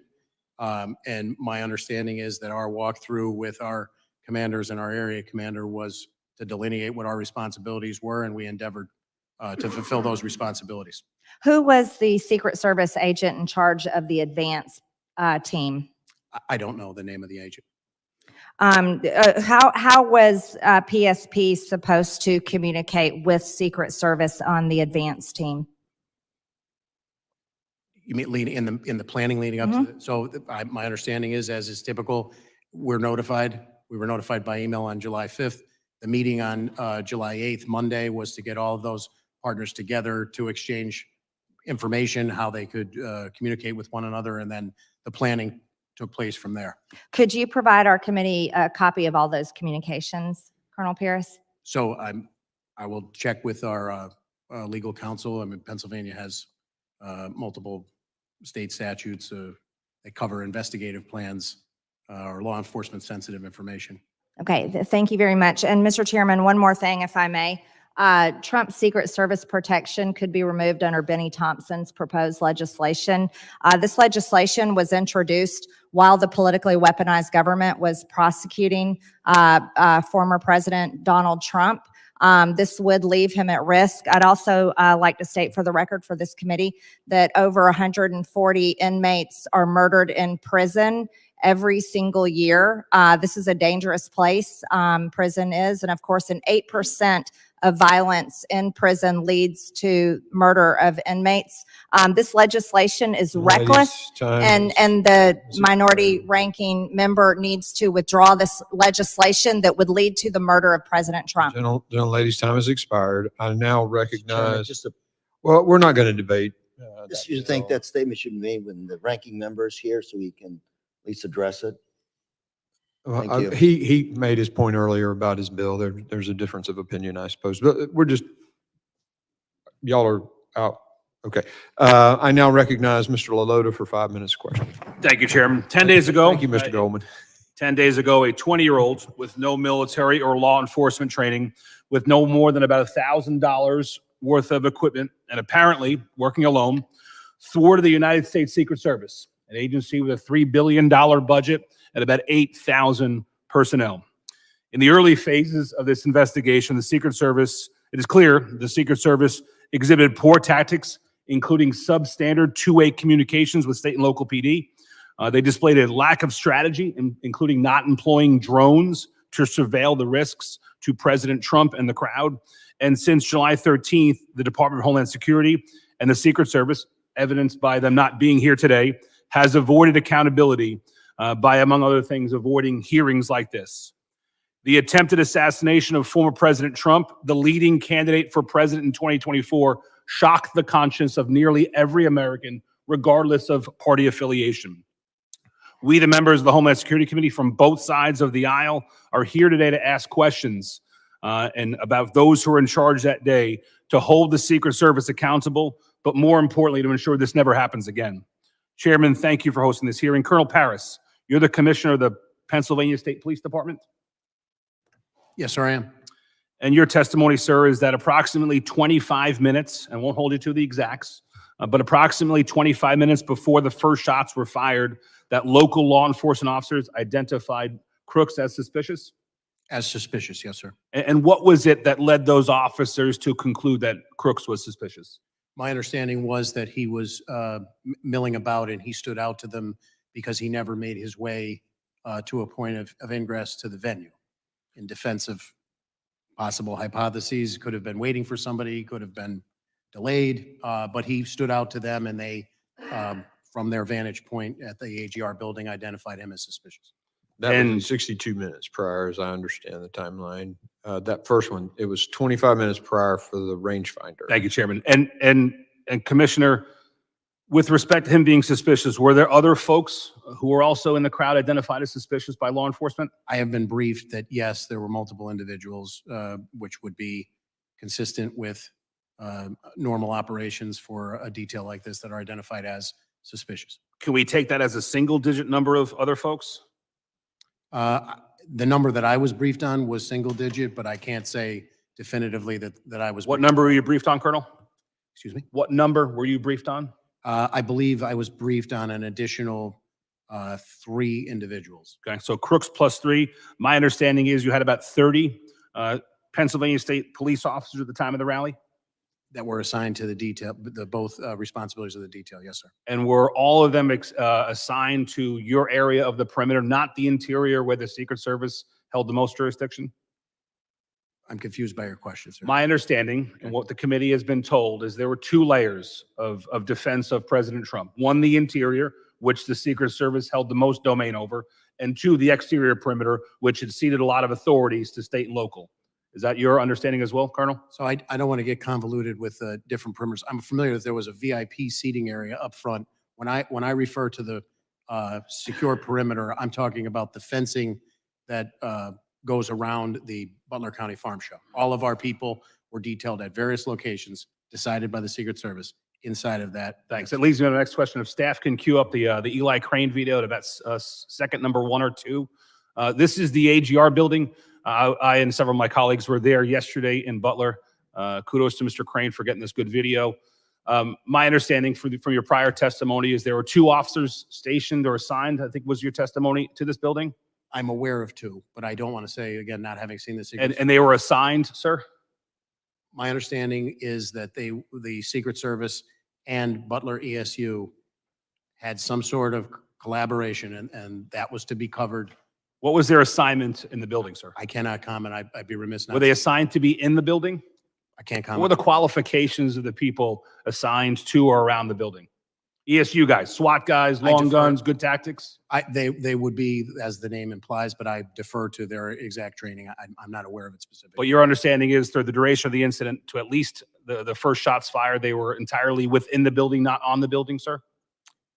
I don't 100% want to say where they were the entire period. But you don't have an understanding as to whether they were assigned to be in the building or on top of it? I don't. I would need to see the Secret Service operations plan. And would that have been left to the discretion of state and local, or would that have been left to the discretion of the Secret Service? It sounds like you're saying that would have been left to the discretion of the Secret Service. I would say it's the Secret Service as the lead agency, just like they told us. Here's the post we want you to staff. This is the motorcade we want. I would defer to the Secret Service. Thanks, Colonel. When in Butler yesterday, we asked the question, why weren't the 2 well-qualified ESU officers on top of the building rather than in it? And what would you say if we were told the explanation is, well, it was a hot day in Butler and there was air conditioning inside the building and not on the building? What would be your reaction to that assertion, Colonel? I can't respond to it. I have no firsthand knowledge about it. Was it a hot day in Butler that day? I believe it was a warm day, yes, sir. But you have no knowledge of whether or not the Secret Service or anybody else assigned these 2 officers to be in the building and not on it? No, sir. I yield, Mr. Chairman. Gentleman yields, and we're going to go out of order because Mr. Luttrell has to get to his committee, so you're recognized for 5 minutes. Thank you, Mr. Chairman. Can you pull the video back up, please? Just for clarification, that is the exact point where the shooter was positioned, correct? Looking through that window in proximity to, if you give a range fan, if you was to expose yourself outside that window, is that the shooter's position? No? In relation to that video, where is the shooter's position at? Just further on the left side. And Mr. Paris, can you clarify something? There were ESU agents internal to the building or in proximity to the building and in that location, correct? I don't know to that specific location, but they were assigned to the AGR building. And once the call went out that you had a bad actor in, the agents in the building left their position to try to find that individual? My understanding is he was on the ground moving around the perimeter, and they moved to actively aid in the search along with additional municipal officers who were. Does it make sense that ESU agents would be positioned inside the windows so they'd have a better vantage point out into where the X is, where the asset is located? Could you ask that question again? And Colonel? it makes sense to me that the ESU agents would be positioned in these windows, the windows that they're talking about in this building, so they could have better eyes on the asset, the president, instead of internal to the building milling about. Is that a fair assessment? I'm remiss because I don't know what the conversation was and what the responsibilities delineated. I think my concern is if we did have agents, let's just speak hypothetically here, if agents were positioned in these windows in order to provide protection for the asset, and then they were released, and I'm assuming they work in pairs, correct? There's only 2 of them, or is there 4 of them in the building? Do we know the answer? From my briefings, there were 2. There were 2. But to me, it would make sense that one would stay behind in order to cover the X or cover the asset. And then one would engage in activity to find the actor that they were trying to identify, correct? I think my concern is the individuals may, and I hate to say this out loud, but if we didn't do due justice and we left that asset exposed because both ESU agents went to look for a bad actor, we just gave the shooter a bowling alley. I don't know what their responsibilities and their rules of engagement were, not having seen the Secret Service operations plan. And I'm reluctant to speculate at this point, 10 days out, sir. I would rely on the reviews yet to come. When it comes to Secret Service, talk Collins Matrix here real quick. When it comes to Secret Service and the local law enforcement, the state law enforcement, I understand that they are housed in the same, is there a common communication channel? And if so, does each agent and each officer that's working the event have, and I'm going to use old terminology, do they have an avalanche call? Do they have a no joy? When they see something that raises the red flag, can any officer radio in, go, no go? We are not, hold the asset in place. We have somebody that we're looking for. And if they do or if they don't, how many people does that have to go through to get to the right actor in order to say stop? I don't know. Okay, we need to figure that out. Because if I'm an ESU agent in this window and I have to radio a person who has to radio somebody, who has to radio somebody else to get to the main person, then to call it, where the dishes are done. I'm aware of 3 radio systems in operation, PSPs, the Secret Service, and Butler counties. All communicating on different channels. Technically, yes, but the integration occurs, I can only speak from PSP, our integration occurs by us having somebody inside of the Secret Service command post. Again, for an incident of this magnitude, in theory, the more people you have on the same channel, if there was a medical emergency or lost 6-year-old and everybody keys up at once, it paralyzes your communication. I understand that, but if there's one specific channel that you can go to call an avalanche and say, which is freeze the asset, I think that would be necessary. Now, you mentioned something earlier. You guys have done about 20 events this year in Pennsylvania. So, and you spoke, it's common.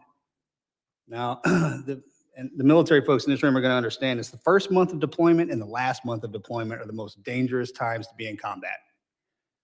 One, because you get there the first month, you have no idea what's going on. And then you're there and you get common. You get complacent. And before you leave, that last month, situational awareness kind of dies down a little bit, and that's when bad things happen. There's absolutely nothing common in protecting a president, ever. And as we move forward, I don't want that to be a term that we use, because common just got our president, our former president, shot. And if these assets would have been on high alert, and I'm not saying that they weren't, but when things become common, we get complacent. I've instructed our commanders moving forward, if there is any, my expectation would be that through the collaboration and the planning of these events, you want more people there, you want people voicing issues and everybody operating on the same page in a unified command. But I have instructed our commanders, the ops plans get reviewed prior to this, up through our Deputy Commissioner of Operations, Lieutenant Colonel Bivens, seated here behind me today. But as a result of this, if there are any issues that our people see, we are ordering them to flag them, and we'll work collaboratively moving forward for the remainder of the season and moving forward. Thanks, sir. Thank you, Mr. Chairman. Gentleman yields. And our witnesses at any point where we're going to probably go at least another hour here. If you need to take a break, just let me know and just give me the high sign or a thumbs up. Y'all are okay right now? Are you? Take a break? All right, we'll do 5 minutes and 5 minutes only. The restroom's right down the hallway to your right. Adjourn.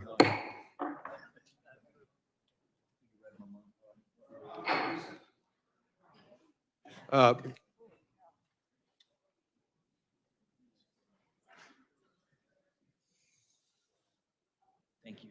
I was just having the same thought.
Order. I now recognize the gentleman from New Jersey, Mr. Menendez, for 5 minutes. Thank you, Chairman. Thank you to our witnesses for appearing here today. I just want to join my colleagues in remembering our colleague Sheila Jackson Lee. She was incredible at this job. She was brilliant. She was tenacious. She was tough, but she cared about her district, cared about this country. And perhaps my favorite thing was her taking the 5-minute clock as a recommendation as opposed to a hard set time. But to the matter today, I just want to ask Colonel Paris, how many times have you worked with the Secret Service on events like this in Pennsylvania? So year to date, we're in the low 20s. So low 20s just this year. Yes, in an average year, it's about the same number, but given the election year, there's more. And I'm sorry for not knowing this, but in your entire career, that would make it roughly how many times? Dozens, I would say. Okay. And do you find that there's for each event, despite whether it's in Philadelphia or Butler, a standard process and set of procedures that are followed every single time? In terms of the planning The of it? or the consistency of the planning of the Yes, event? I would say there is a consistency of the planning based on my experience, yes. Not much variation. There is a set plan that the Secret Service administers with its state, county, and local partners. That's been my experience, yes, sir. Was there any change or deviation? Not to my knowledge. Okay. I benefit from so many of my colleagues on this committee who served in law enforcement, served in our military. I did not. I want to ask you a question. From the time that a law enforcement officer was hoisted up, was identified by the shooter turns his rifle on him, how long between that encounter and the first shot? So I'm glad you asked me that question, Congressman. I'd like to clarify. So it was a matter of seconds. Okay. Because I think earlier it might have been minutes. Correct. And I appreciate you asking that question and allowing me to clarify it on the record. When I assigned that number, which again, I don't want to get locked into a timeline of 3 minutes before, that's probably a total amount of time that he was on the roof. When the one local officer hoisted the other one up and subsequently falls, releases himself after being faced with that. Shooter deadly shuffles threat. across the roof, takes his first He's already, I believe, close to being in his final position there. Okay. And I'm told it's, again, sequence of events, not a timeline based on the prior criteria laid out, but seconds after that is when the first shots rang out. That's helpful. And the chairman and I were conferring on that because it would have been there's many failures on that day, but it would have been a critical failure if a gunman had turned his rifle on law enforcement and no one had pulled the president off the stage if it was a matter of minutes, but seconds. Thank you for allowing me to clarify. No, of course, and thank you for answering the question. Just going back to the general process that you've seen over your distinguished career, were there any specific challenges that you and your team faced during this event?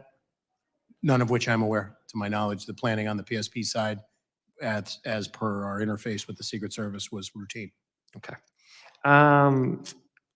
And you mentioned earlier that that in your experience and the standard protocol, a Secret Service engages with its state, county, and local partners. They have a plan. They work with their partners to implement the plan in the lead up to the event, the day of the event. Is there an opportunity for the state, county, and local partners to provide input, given that they have more familiarity with the area, Butler Police, you yourself have more familiarity with the area? Is there an opportunity for you to provide any feedback to the plan that the Secret Service comes to you with? In my past experience, yes. And in my past experience, I found the Secret Service very open and collaborative. We enjoy a very strong working relationship with them. And again, there's that fine line where the deference is that they're the top comm under a unified command. It's their incident. But certainly we would endeavor to give them any local nuance that would make the planning more successful and more safe. I appreciate that. One of the things we touched on multiple times today is the multiple lines of communication, 3 different signals that were being used, a command center. In your experience working with the Secret Service, have you seen a better implementation of a more streamlined communication setup that allows the different actors the local PD, the county PD, the state police, to directly communicate to the command center? And then once there's a clear chain of command? I have not. The Secret Service comms is a very complex operation because of the worldwide environment in which they work. I'm in no way an expert in it. I think from the state and local perspective, our job is to try and integrate communications, and it doesn't have to be a super high-tech solution. We have people who can get a message, turn over their shoulder, and report verbally. We have radios that we can exchange, or we have a trooper with a radio assigned to another partner, be that a federal partner or a municipal partner, and those two radio communication systems can interface because of the human interaction. And I'll wrap up real quickly, Mr. Chair. And it sort of makes sense in a way because you're going to have people doing traffic. They're going to, folks who you mentioned, a child went missing. You could have a firecracker. You could have a multiple number of things that don't need to rise up, which is why some level of siloing makes sense. But we need to look at how we make it a clearer chain of communication to ensure that really important pieces of information, like identifying the shooter on the roof, doesn't get delayed in moving through those channels. So thank you both for appearing here. Thank you both for your service, and thank you, Chair. I yield back.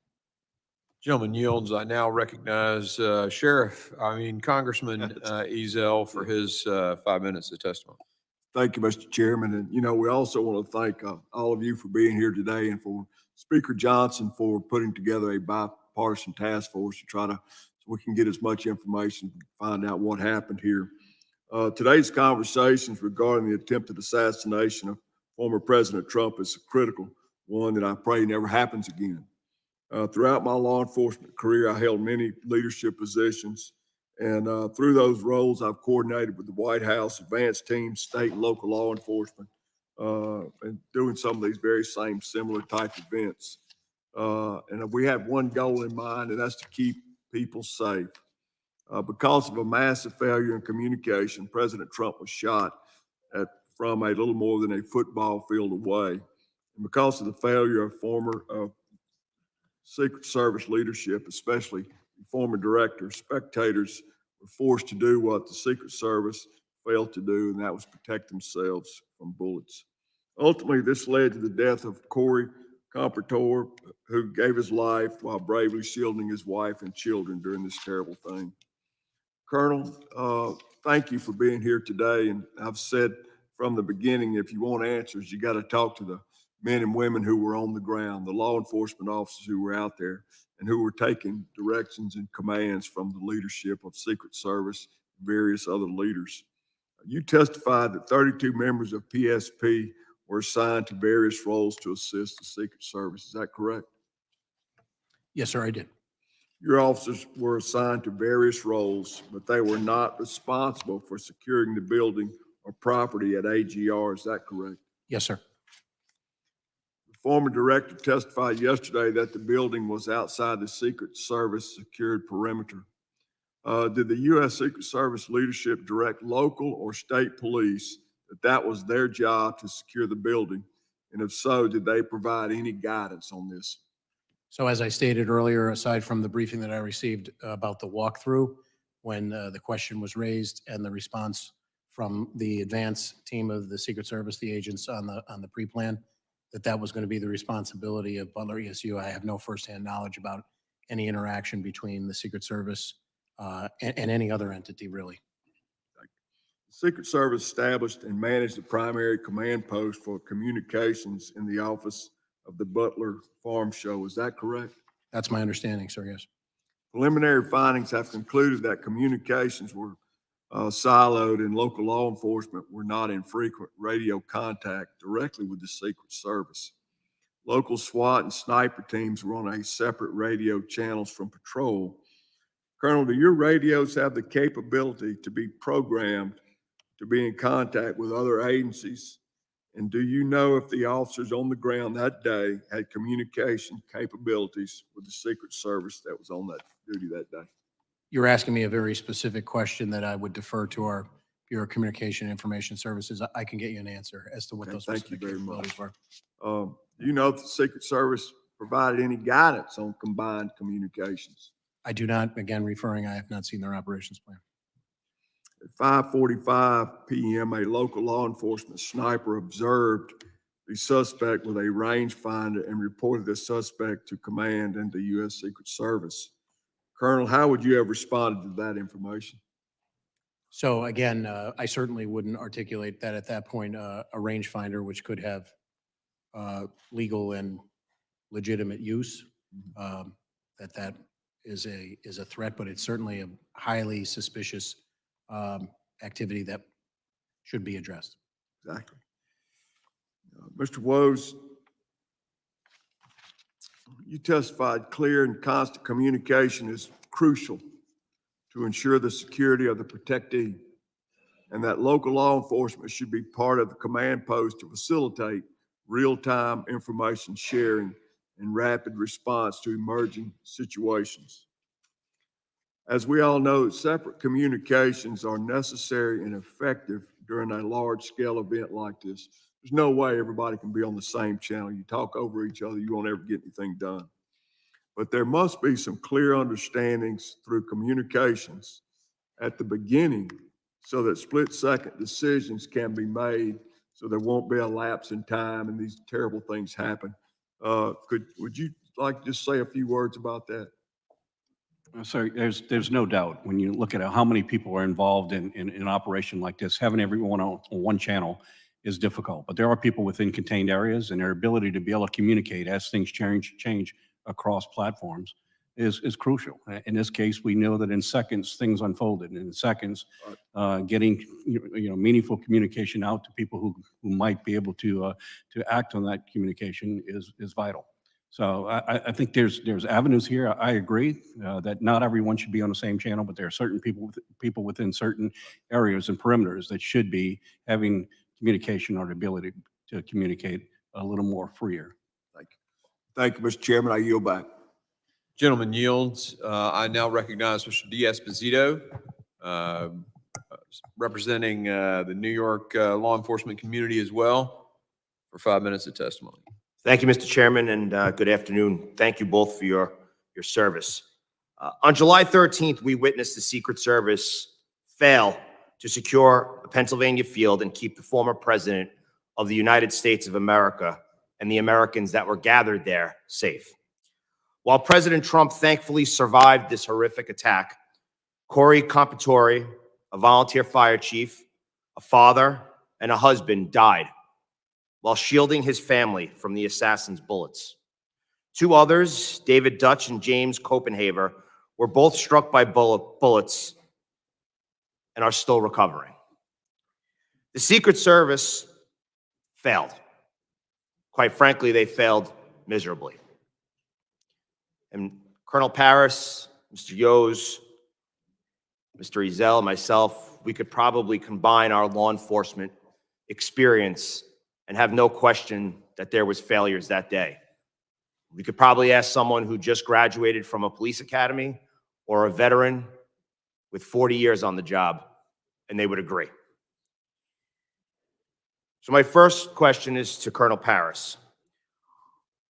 I know that you mentioned over the last year, you've had close to 20 interactions with the Secret Service and visits. During his presidency, Pennsylvania has been the second most visited state by President Biden. If you could go over again, what is your coordination with the Secret Service? What does it normally look like ahead of a visit from the President of the United States? So I would say the basic timeline is the same. We are notified at some point that there's going to be a visit of a protectee or the president and everybody in between. The venue is ultimately secured, the logistics, and then there's planning at the request of the Secret Service, and our default position is to attempt to partner and give them all the support that we can. Okay. Now, I know that Mr. Menendez had similar questions, but I just want to reiterate because I think it's critically important. Of the dozens of times that you've dealt with visits from the President of the United States, and I'm sure you've thought about this dozens and dozens of times at this point, and read through emails and thought about different incidents, compared to the incident on July 13th, was there anything different from the way that this was handled? Not to my knowledge, sir. Okay. So at approximately 5:51 p.m., Pennsylvania State Police notified the Secret Service of a subject with a rangefinder. That was 20 minutes before the gunman shot President Trump and 2 others. This is for either one of you. What should have happened next?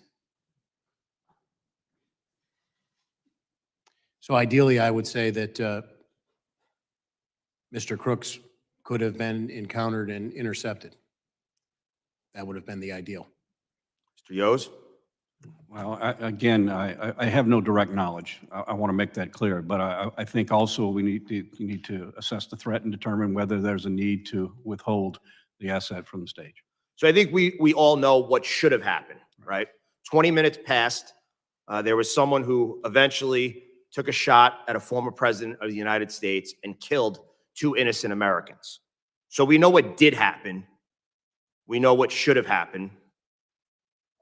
What do you say to those that are saying that local law enforcement failed to provide adequate security at this rally? As I stated earlier, based on everything I know up until day 10, I only am going to comment on the Pennsylvania State Police. And it's my belief as I sit here, based on all the information that I have, that we met or exceeded our expectations for that event. Am I saying that the event was a success? Obviously, it was not. And our hearts go out to those affected. I will echo the fact that that local law enforcement plays a huge role and must. I don't think the federal agencies have the ability to be with bandwidth to be able to have this event without coordinated effort with local law enforcement. To my knowledge, local law enforcement did what their responsibilities and directions were. And Mr. Yoes, we've corresponded about this prior, but I just want to, in the last 20 seconds I have, the United States Secret Service established and managed the primary command post. Would you agree, Colonel, that in the United States of America, we have a serious issue when it comes to law enforcement and communicating through multiple jurisdictions and agencies at a singular event? I would say the short answer is it depends, but communications are always a critical piece to any successful operation. So I agree it does depend, but I do have a concern when some people's lives are on the lines, when we are supposed to be protecting an asset regardless of who it is, but especially someone who was it was the president of the United States. The fact that law enforcement agencies are communicating at such a critical time via text message is a problem. And it's one that I think this committee and other committees need to take a real hard look at. Mr. Chairman, I yield back. Gentleman yields. I now recognize Mr. Strong for 5 minutes questioning. Thank you, Mr. Chairman. Thank you for being here today. I think we all agree that none of us ever wanted to be holding a hearing like this. As we have covered, the Secret Service relies on federal, state, and local partners to coordinate and secure events to ensure the safety of its protectee. As both of you rightly emphasized in your testimony, Secret Service is the ultimate responsible and the final arbiter of any and all security matters affecting their protectee, full stop. Mr. Yoes, you also went on to highlight the importance of mutual respect, trust, and shared commitment in the relationship between Secret Service, the state, and locals. I was pleased to learn that Director Cheadle has tendered her resignation. This is the first time we have seen real accountability from the director following July the 13th. It is my hope the truth will now come. Her lack of leadership following the assassination attempt has not only impeded the ongoing investigation and eroded the public's trust, but it is also the potential to erode the mutual respect and trust that are fundamental to this relationship between the Secret Service and partners they rely on. Colonel Paris, I understand that state and locals were the ones that first alerted the command center of a suspicious individual some 20 minutes before he started shooting. Is that correct? As I said before, I would agree with the sequence of events, but I don't want to go on the record with the exact time. So that's my understanding of the sequence of events. Yes. Does the Pennsylvania State Police use a digital radio system, whether it be the P25 or something of that nature? Yes, we do. and it has unbelievable technology. I know we've utilized it throughout the state of Alabama, 40 years and as a first responder. To go from UHF, VHF to a digital system changes the ball game. Does the Secret Service also use a digital radio system? I would have to get you information on that. I don't know, sir. Okay, so the communication between the agencies, you start looking at it, the communication with a digital radio system, you can change frequencies, you can make a mutual frequency. Every radio you can have hundreds of different frequencies. But as far as you're not sure if they have a digital radio system or if they're using another conventional UHF or VHF frequency or something of that nature. In answer to the first part, I'm not an expert on radios. I can't render an opinion on what their system is, but the only answer I would provide is my understanding is there are certain encrypted capabilities that the Secret Service has to maintain that may provide difficulty in what would otherwise be if we had a regular incident and we were able to set up a patch to communicate across agencies. Thank you. Colonel Paris, as you just shared, after state and locals identified the shooter as suspicious, they relayed that information to Secret Service and were given a number to send their concerns to. Is this standard operating procedures to be left a phone number to give your information to rather than direct communications through radio? I don't want to say that it's standard operating procedure, but if it was a system that, or a measure that worked to push that information to the people who needed it in the most expeditious means, I wouldn't be averse to going away from standard protocols. You said that you had done this type of event with other presidents or in your state. In past history, is this how it usually was done? I can't say that I have had a personal experience about, I've obviously been present when there were suspicious people that came out over the radio and law enforcement was seeking them, but I can't say that I have a frame of reference exactly on point here, sir. Did the Secret Service provide rules of engagement for state and locals? Did y'all have to authorize a green light for fire, or do you go by your day-to-day activity where We would go by the policy and regulations and state law that cover the Pennsylvania State Police. Another thing that stood out to me with a background in emergency medical services is when the president was brought off, you saw his SUV move about 20 feet, and then it sat there. We watched as a lady in a skirt walked in front of the SUV. We watched as other law enforcement people, spectators, whatever. Did you notice that seemed to be a long time for the president to be sitting for someone that had taken a bullet? Did you think that was a long time? I would completely defer to the Secret Service. Thank you. Mr. Chairman, I yield back. Gentleman yields. I now recognize Mr. Crane for 5 minutes of questioning. Thank you, Mr. Chairman. I'd like the staff to go ahead and play the video that I took at the site yesterday. All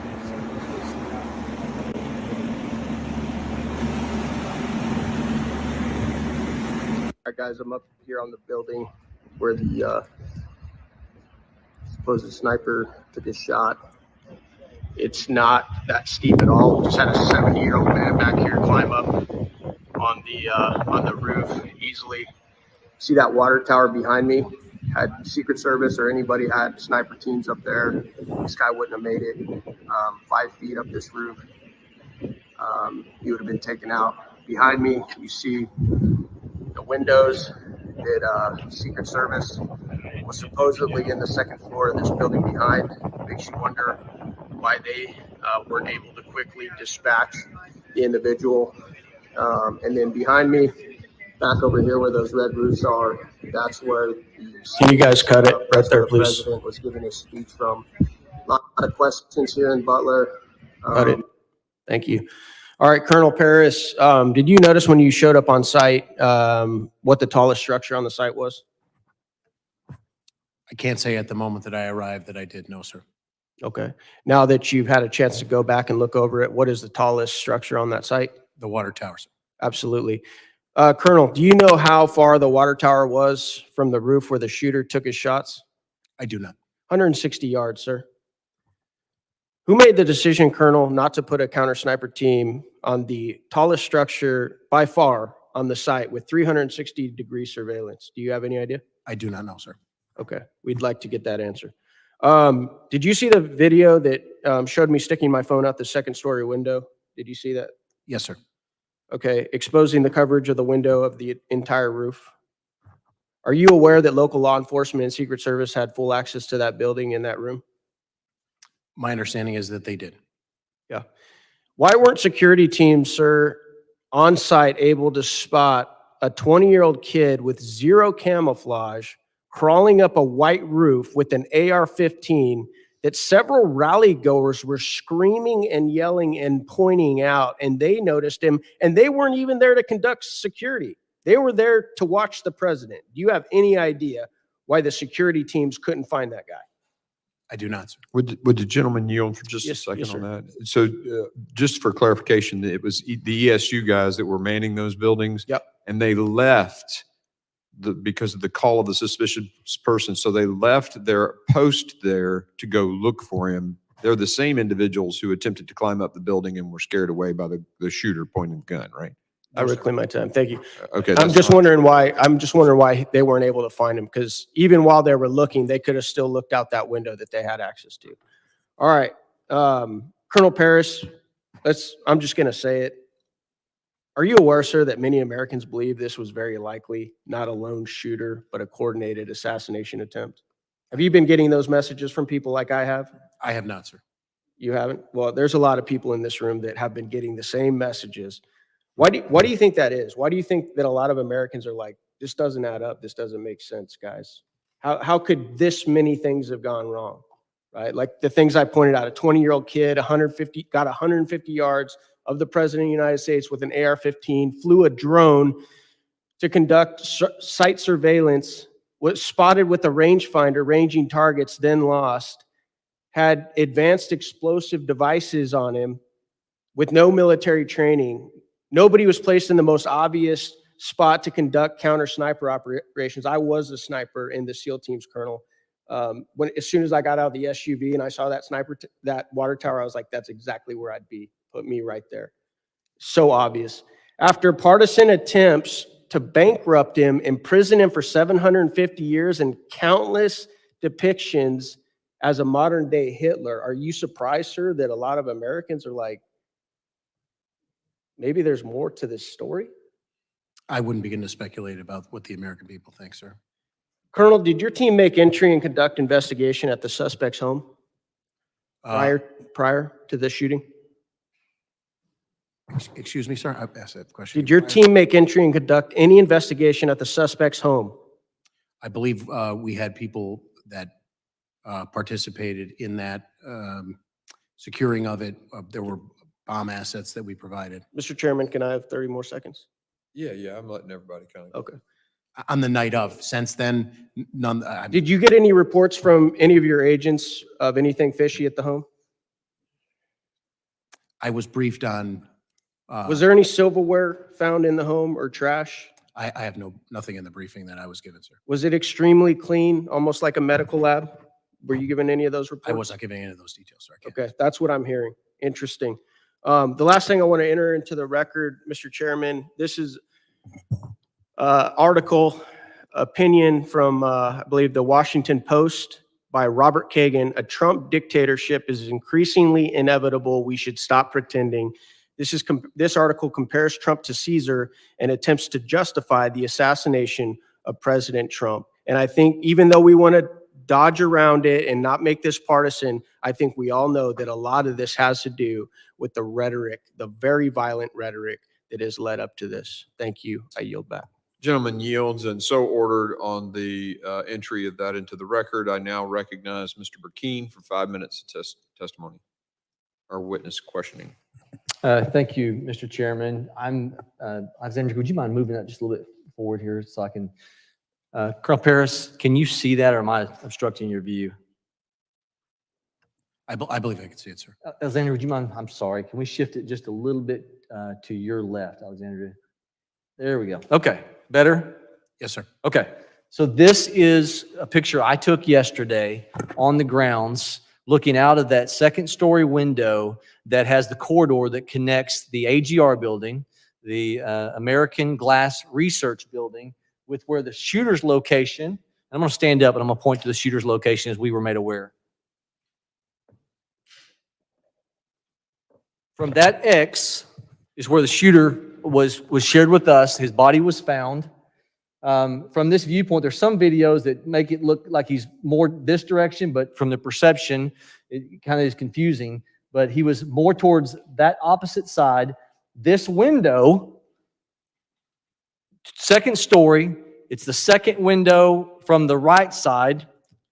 That window has this view where they could clearly, those ESU officers that were stationed, given access by the property owner to that window, could see the shooter had they been stayed in that man position. This is there moving towards the location of President Trump with the red barns back here. His stage was right in front of that.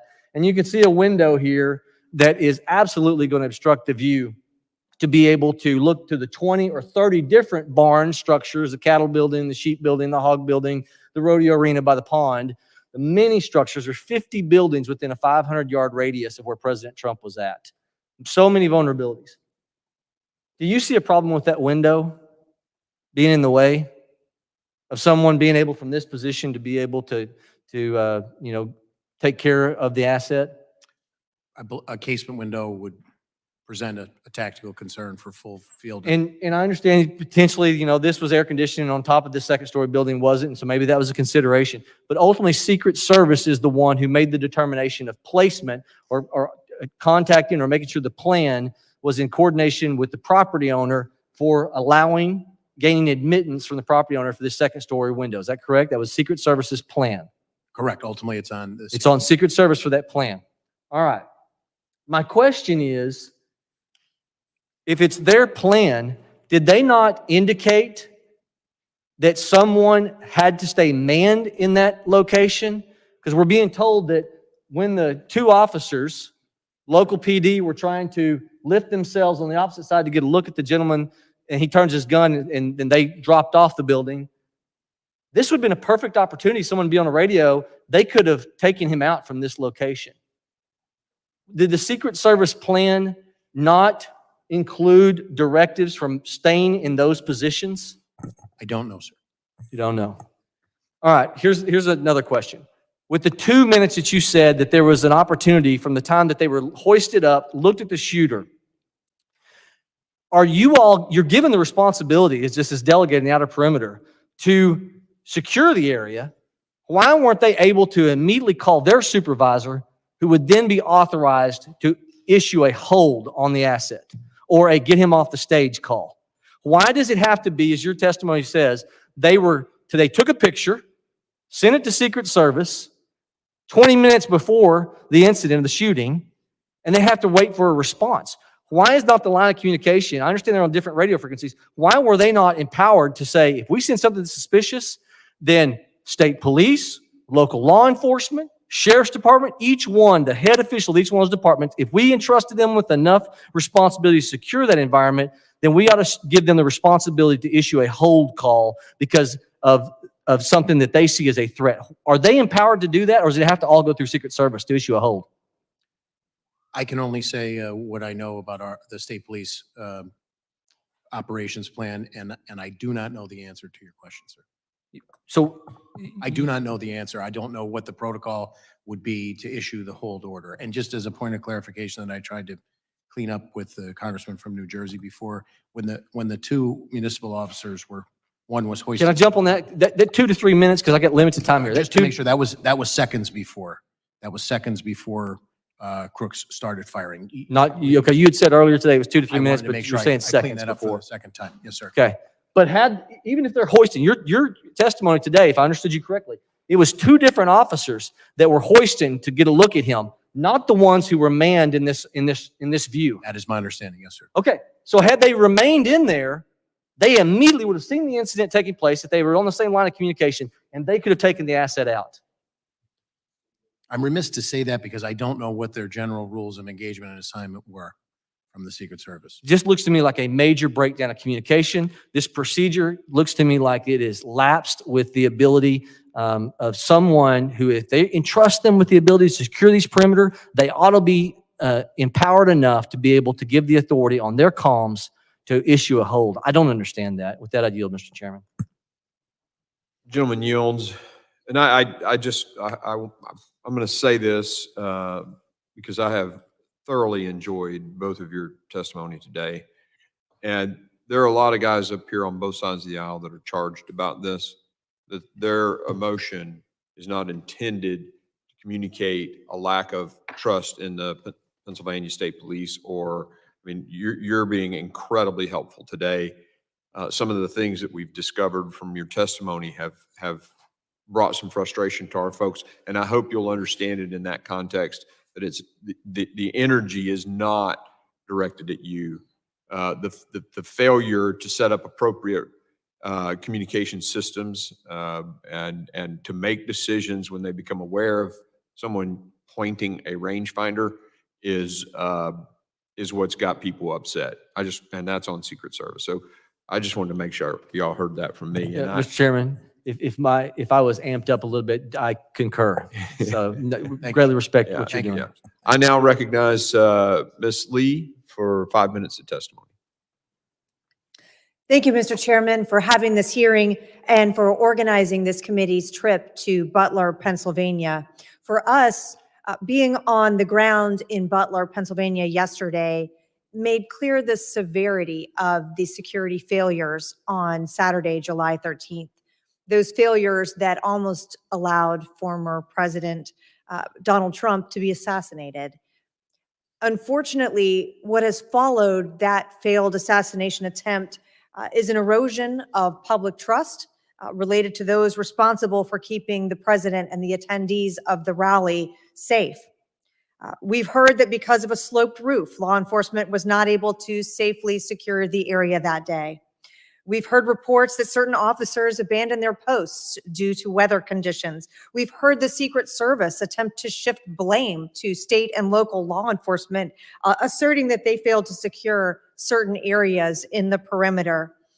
Secret Service Chief Cheadle's resignation this morning is the first of many steps that need to be taken, and today's hearing is just the beginning of our process to get clear, accurate information about this issue, about the failures associated with that day, and ensure that not only Congress, but that the American public get the answers that they deserve about these events. Mr. Yoes, I'd like to start with you. The Secret Service is always the lead in providing security for these types of events that involve one of their protectees, but they clearly rely on their partnerships with state and local law enforcement as they move to different locations around the country. Are you concerned that former Director Cheadle's comments to ABC News, which many people heard as blame shifting to local law enforcement, could undermine the level of trust between state and local authorities and Secret Service when they come to communities around America? Yes, I absolutely do. And our organization actually issued a press release stating just that. Our relationship, it's impossible for a federal agency to do their function without including local law enforcement. That's a given. And that relationship is built on trust. And when comments were made, like what made on ABC, then we felt the need to call her out on it. And do you believe that the federal government's statements to the public, to the American people after this attempted assassination have helped or harmed public trust in law enforcement overall? You know, I'll say this. The very powers that we have, or the ability to do our job as law enforcement officers, is directly related to trust. And in an investigation, there's a fine line between what you do in order to protect an investigation and also be accountable to the public you serve. And when you don't walk that fine line, then it does create distrust, and it does cause a lot of confusion. A lot causes people to fill in their own blanks. And as a result, this is what we see. Sharing accurate information is important to keep everyone informed so that it doesn't run in different directions.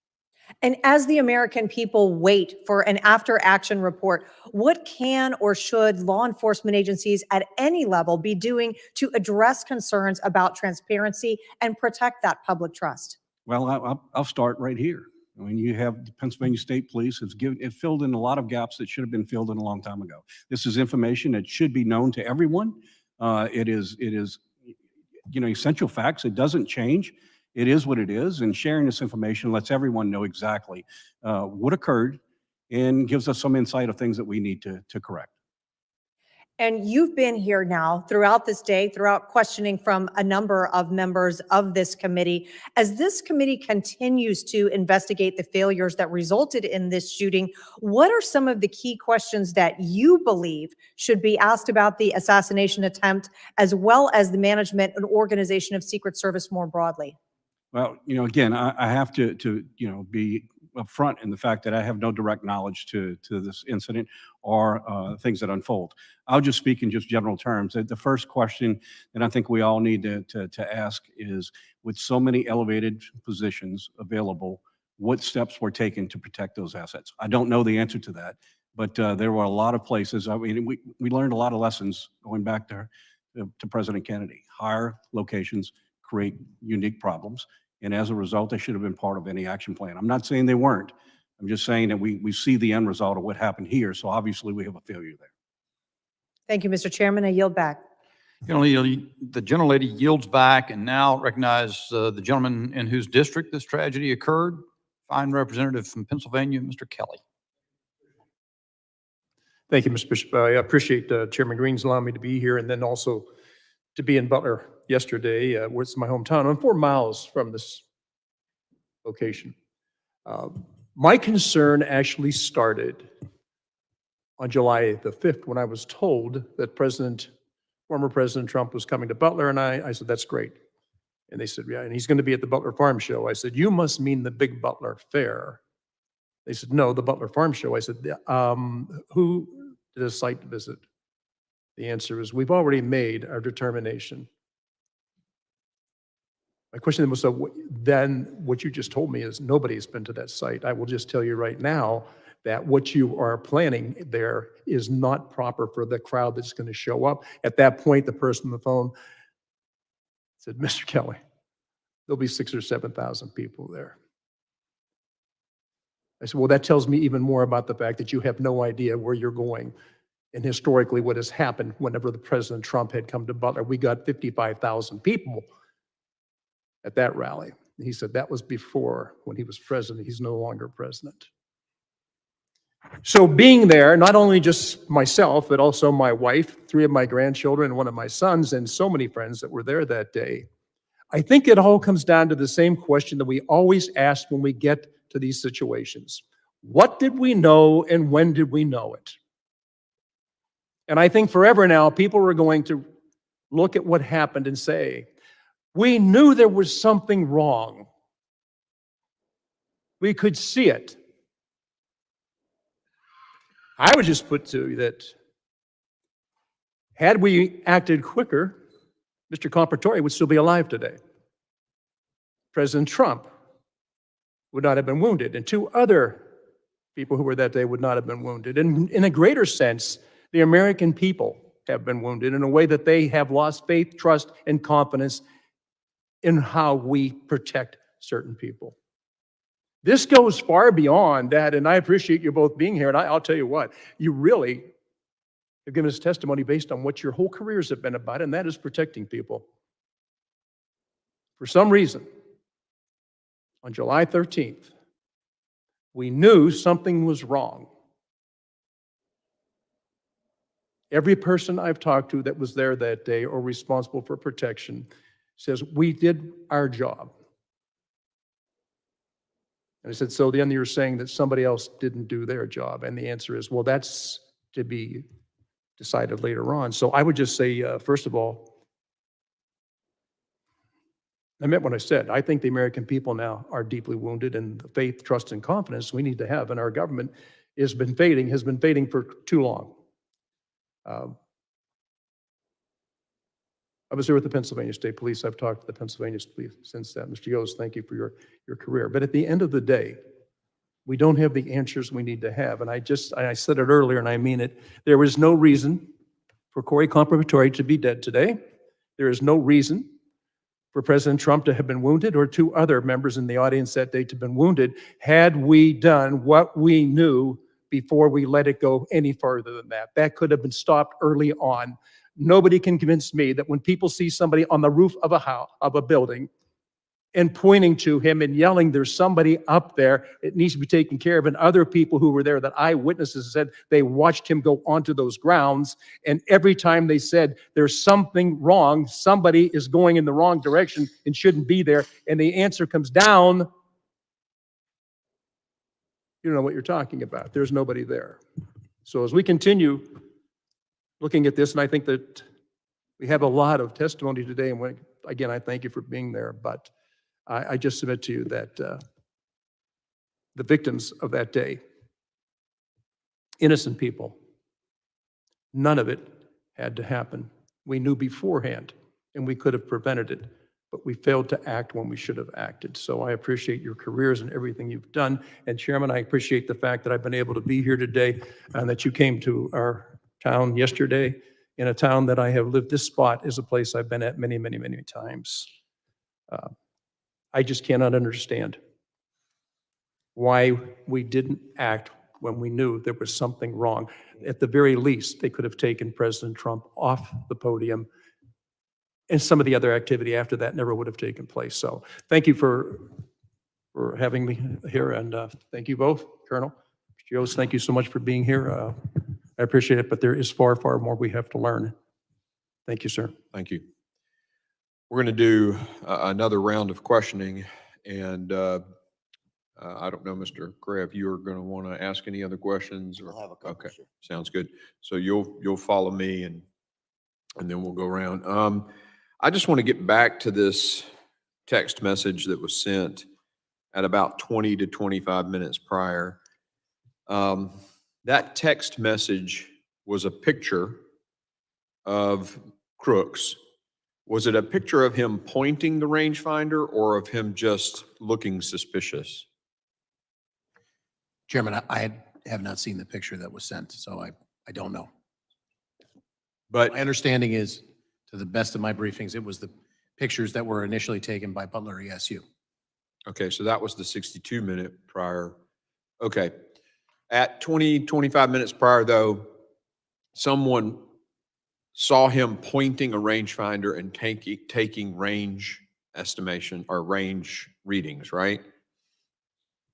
I don't want to speculate as to what he actually was doing with the rangefinder, but the rangefinder, my understanding is was the heightened suspicion. Yes, sir. And he was pointing it. I mean, because a rangefinder, I guess you can have it digital and do it like this, but there are also rangefinders you look through and you have a reading. Do you know description I do of the not rangefinder? it was not briefed to me. I can't Okay. But there was concern, and that was relayed to the command post, and that was a PSP guy in the Secret Service command post via a text message 20-something minutes before, and you think it included the fact that the guy had a rangefinder. My understanding is yes. Okay. Okay. Then you mentioned that the two ESU guys that were in the second story, in truth, to me, it appears to be a second building behind it that got joined by all these different, the breakup of that whole complex and the intricacies of, places to hide and move around, all the little alleyways, is because they built tunnelways, or not tunnels, but hallways that were covered between each of these different buildings. So it's actually a separate building with a amended. Connector. Yep. So there are two guys in that building. They leave to go look for the guy, the suspicious person. My understanding is yes, according to interviews. So they were not manning. They did not have oversight on that rooftop because they were out looking for the guy. Correct. My understanding is it was the grounds around there. To see it photographed now or on your tour yesterday, without scores of people traversing from different parking areas to make ingress into the secure perimeter, that there was a concerted effort to try and identify and make contact with him. Sure. In conjunction with other, I was briefed that there were two other suspicious individuals that simultaneous to this, not terribly too far away distance-wise. I don't have the specifics, but those this is all occurring contemporaneously. But one of them, Crooks, had a rangefinder, and so they leave and they go look. He's suspicious. That leaves that building with two sets of eyes that could have observed it, granted, by exposing themselves. And by the way, I would think they could stay in the building as opposed to being on top of it for their own sort of defilade position. I get that as a sniper works, but you got to be able to see it. So anyway, they leave. Did they note? Was Secret Service notified that they were leaving to go look for this guy, and thus those eyes on top of the building not? I do not know, and the other thing that I do not know is where else Butler ESU sent that information. I have not been briefed on that. Who told them? Who told them to go look? Do you know if they were told to go look? I do not know, sir. We just know that they did go look. Yes, sir. And I said a very concerted effort with all of those alcoves and all of those buildings was made. There were 2 additional officers who, again, I don't know the specifics of the timeline. I don't know the specifics of the logistics of how that information was relayed, but I'm briefed that they came and they made a very concerted effort to try and locate crooks. But it seems to me that that was leaving that extra set of eyes on top of the building. It would be something if I were the site commander at that point, I'd want to know 2 guys are leaving a post where they have observation on a building, and that somebody relayed that to me so that I would know, oh, wait a minute, now 2 sets of eyes that were on the building. You know what I'm saying? It's like if you pull security, if you pull your lateral security in an ambush or something. I'm talking like an Army guy now. The commander's going to know that guy's moved away from there and now he's got a blind spot, right? So I just want to make sure, I want to dig into that a little more. Obviously, you don't have the answer, so we'll dig elsewhere. But I find it interesting that they leave, this guy is so suspicious, has a rangefinder, they leave their post that they are manning to go look for him, yet Secret Service, and they get told about it 20 to 25 minutes beforehand, but Secret Service still lets the president go on the stage. I'm just totally blown away by that. But again, there's more details to be had. Thank you for being here. I really appreciate it. I'm going to turn it over now to the ranking member for his 5 minutes of questioning. Gentlemen, thank you for being here today. Commissioner Paris, Mr. Yoes, we're looking at a rearview mirror of what happened. A lot of good questions from both sides of the aisle. Commissioner Paris, you don't have the luxury of time. You're protecting governor, and you'll be protecting high-profile candidates in your battleground state, like right about now. I'm trying to figure out how we help you do your job a whole lot better. Mr. Kelly, his line of questioning was interesting, and I considered it important because that's his background, that's his backyard. And he asked, who decided the site of the event? It's a good question. Bigger question is, who okays, who approves the site of an event? And I come back to what I said earlier, which is one of those officers on the ground said, Lou, he said, who's in charge? The Secret Service says good or bad. Does the campaign they then say good or bad, or does the campaign have the ability to override the Secret Service at an event? And I say, and I ask this question from you, Commissioner Paris, you're going to have to make these decisions here real soon. Because if I'm here where you're at today you've learned some lessons. The 13th to today, we've all learned some lessons, and you have to execute, sir. And it's not your responsibility. It's not our responsibility. It's all of us, our responsibility. And I want to know how we can help you clarify these lines of command, so to speak, to make sure that we minimize the possibilities of this happening again. Who makes the decisions? Who's in charge? What are the lessons we've learned today, gentlemen? Sir, what is it that we can do to make sure that it's not going to be on your shoulders? You're not going to be able to resign. You have to execute, please. I appreciate your comments very much. I can say that through the governor and the legislature in the Commonwealth of Pennsylvania, we are very supported, and we have the resources, I believe, moving forward to rise to the occasion. The Secret Service remains the agency with the most experience traditionally when you talk about organizational knowledge to carry this forward. Responsible for the Pennsylvania State Police, I pledge that any and all support that we can give to keep all Pennsylvanians safe, which is what 6,400 civilian and enlisted Pennsylvania State Police show up every day to do, we will do. We want a robust republic, and we want to secure people's ability to express their views. And we have worked diligently and will continue to work diligently to make sure that that happens, sir. Commissioner Paris, you are the thin blue line, keeps us safe. Secret Service is an even thinner line that keeps, in many ways, our democracy functioning, protecting us. They have to score 100%. They cannot let one bad thing happen as they did on the 13th.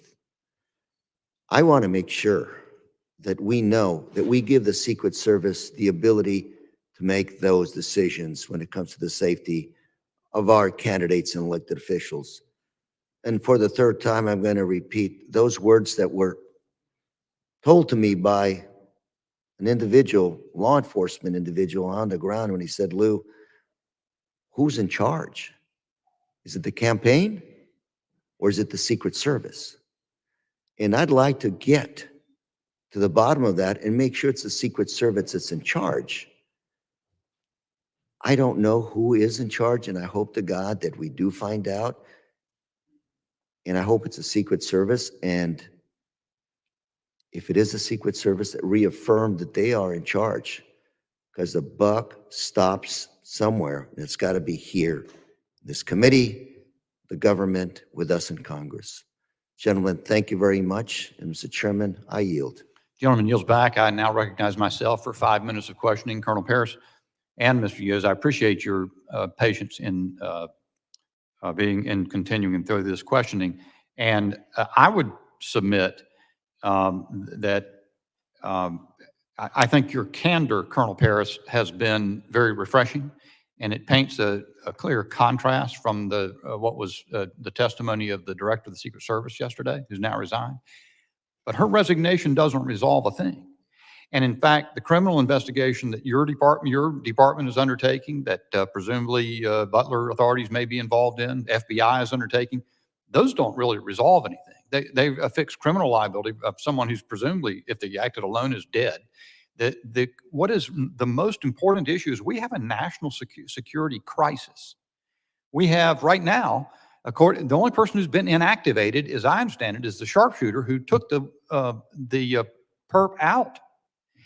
The people who made what appear to be unbelievably horrendous decisions. You can't even imagine. It boggles the mind, the decisions that were made. They're still in place. And we have multiple protectees moving around the country every day. And those same people, I don't even know if they've changed anything about what they're doing. Presumably you would think so, but we don't know that. So I think we need to learn as much as possible from you. I will say, as a note of departure, I don't think, from what I've heard, you've made pretty clear the Pennsylvania State Police didn't do anything wrong. I don't know whether Butler County ESU might have done something wrong. So let me bear into that. Okay, all right. But it's clear to me as a bell that Secret Service, and that's everyone's characterized as a colossal failure because it's obvious to everyone concerned that that's the case. The two who were, I'm going to get one thing I understand transpired while I was absent from the hearing for a bit. Do I understand that the two Butler ESU officers who one hoisted the other to the roof line where the crooks turned and leveled the rifle at him, those were two different ESU officers than the ones that originally spotted crooks from the second floor? Is that correct? So just to be clear, my understanding is the two officers that responded and one hoisted up the second one were not part of Butler ESU. They were two separate municipal officers who were tasked with a different responsibility. I would speculate as an example to say a traffic post or a understood. And they responded. I don't know, again, the specifics as to how they were alerted, but just to be clear, they were two separate. Yes, sir. Okay. The ESU, the Butler ESU officers who spotted crooks. Do I understand correctly? They spotted him from the second floor of the AGR building. That is my understanding, yes, sir. Okay. Were they posted there in order to maintain overwatch on the roof? Or were they generally assigned roving responsibility to be in the vicinity of that building? I can't answer that, and I would defer to the Secret Service as to what the communication was and the assignment given. Yeah, put that picture of the building up. I see that because I asked for it. I don't even know if I'll fit it in at this point. So that's, yeah, you see, so the Crooks was on the building directly facing the camera here. And you see the window open to the left. That's the second story of the AGR building where those ESU officers spotted Crooks, correct? That's my understanding. Okay. Did they advise their senior, their command that they were departing that location to look for Crooks? Do you know that? I do not know, sir. Why did they stay away from that position for so long? If I understand correctly, the picture of Crooks was texted about 20, 25 minutes ahead of the shooting. Is that correct, first of all? Could you ask me that one more time, sir? I just want to make sure, because Was the picture of Crooks that they took, did they take that picture about and send it to up into their command about 20, 25 minutes before the shooting? What I want to be specific about is when the PSP member in the command post received it. And I believe that's in the vicinity of 20 to 25 minutes, with the caveat prior put on the record about a series of events, not a timeline minute by minute. So you don't know whether they... I don't specifically know. I believe the pictures of Crooks were taken at some point before that, when he was identified as being suspicious based on my prior testimony from the briefings that I had, because he was... Okay, I get it. At least we've got a fairly long numbers of minutes, 10, 15, 20 minutes. Why did they not return to that post? Do you know that? I do not know, sir. My understanding is that there was a very concerted effort at that point to actively search and locate him and dispel that suspicion. You mentioned that you have asked for, not received, I don't know if you call it the site plan, but from the Secret Service has not been given to you. Has there been anything else that you've asked for in the course of your investigation that's been denied or made inaccessible to you other than the site plan? Again, I want to be clear. No, I'm not aware of anything else that we've asked for, and we have not been denied. I just believe we haven't received it yet. So I want to make sure I'm not mischaracterizing that. We asked for it and we have yet to receive it. Yeah, we never get denied stuff. We just never get it. My time having expired, I recognize the gentleman from New York, Mr. Lilloda. Thank you, Chairman. Colonel, I want to reiterate the appreciation this committee has for your energy, your stamina, your focus, your candor. It's regrettable that some of our federal colleagues are not at the table with you today. We would have liked to extract for them some of the facts from 10 days ago. My colleagues from both sides of the aisle, I think, asked good, fair questions of you, and you gave good, fair, accurate responses to them that helps us understand July 13th a little more. It was only 10 days ago. We're probably only in the infancy of that investigation of our oversight responsibilities, but you've provided us a lot. I want to use the remainder of my time to look forward. There's going to be a lot of conjecture about what happened and who's at fault, but putting that aside, we've talked about flaws that happened on July 13th, be it tactical flaws about communication, strategic ones like lack of drones, administrative ones like command and control and who has what authority, what are the rules of engagement. So I wanted to ask you, Colonel, and it's been said, Pennsylvania is going to have a number of more rallies, appearances, where the public is going to interact with presidential candidates from both sides of the aisle. What are you going to do? How are you going to assert yourself in your leadership role to reduce the likelihood of an incident like this, specifically with respect to tactics? We understand that radio communications were a weakness. Do you have a perspective on looking forward, how you might command your officers in a different manner to ensure that from a tactical perspective, specifically with communications, these events are held differently in the future, sir? So yes, I will start with referring to the testimony of Congressman Luttrell about reinforcing and reiterating to try and mitigate any potential complacency. The Pennsylvania State Police maintains the Pennsylvania Criminal Intelligence Center. We're always trying to lean forward and glean as much criminal intelligence as we can, not only generated within the ranks of the Pennsylvania State Police, but our local partners, our county partners, and then through task force collaborations that we have with multiple federal agencies. I can tell you that we will not back away from the Secret Service. We will lean forward to support them, and all of the resources of the Pennsylvania State Police will be brought to bear to keep Pennsylvanians and those visiting the Commonwealth safe. Have you considered communications specifically? Different radios, training on those radios, other communications devices, be it digital or voice or whatever. Have you considered prospectively either acquiring new technology, implementing new training, or otherwise developing tactics that allow not only state and local to communicate better with each other, but also that communication to be shared more effectively with your federal partners? I would say in the short term, coming up to the election, where there's an extreme temporal component there that would make that difficult. Maintaining critical communications during any operation, be it an investigation of a traffic crash or a major investigation, a Cavalcante manhunt, an Eric Freen manhunt, a 95 bridge disaster, a derailment of a train on the border with Pennsylvania, a 6-hour running gun battle in Juniata County. We're always looking to get better, and communications that we maintain are a critical part of that. So I can commit that we will try to get better. If there is something that these future endeavors, which we've committed at the top of the testimony to be a part of, proves that we can be better, we're always looking every day to get better. I know that members are allowed to, through the appropriations process, advocate for more resources to come to their state and local their state and local law enforcement partners for things like communications devices. I know that I've been able to lean into that process here, and I would sure that Mr. Kelly and others from the Pennsylvania delegation would endeavor to use federal funds to help augment your ability to increase your ability to communicate among each other and also with federal partners. I want to move to strategy, thinking a little more outside the bubble in the days and weeks leading up to an event. Colonel, do you have a sense on prospectively technology that you use, like drones, other decisions you might make, like stationing somebody on a nearby high vantage point like a water tower? You've heard some feedback from some informed members here today. Are those things helpful for you to plan moving forward to seize opportunities, both technological and physical, for events moving forward? Short answer is yes. Our undercover assets and the surveillance and intelligence gathering is something we rely on heavily. We do have some drone capabilities that we're always looking to augment, but they're a phenomenal tool, and certainly their use will only expand into the future, probably long after my career and somebody who comes well after. But we're always looking to lean forward and do the job better, sir. And I think what I heard, Colonel, from the totality of the interactions today was administrative issues related to command and control, rules of engagement, who thought they had what authority, who thought they had to call somebody to do something.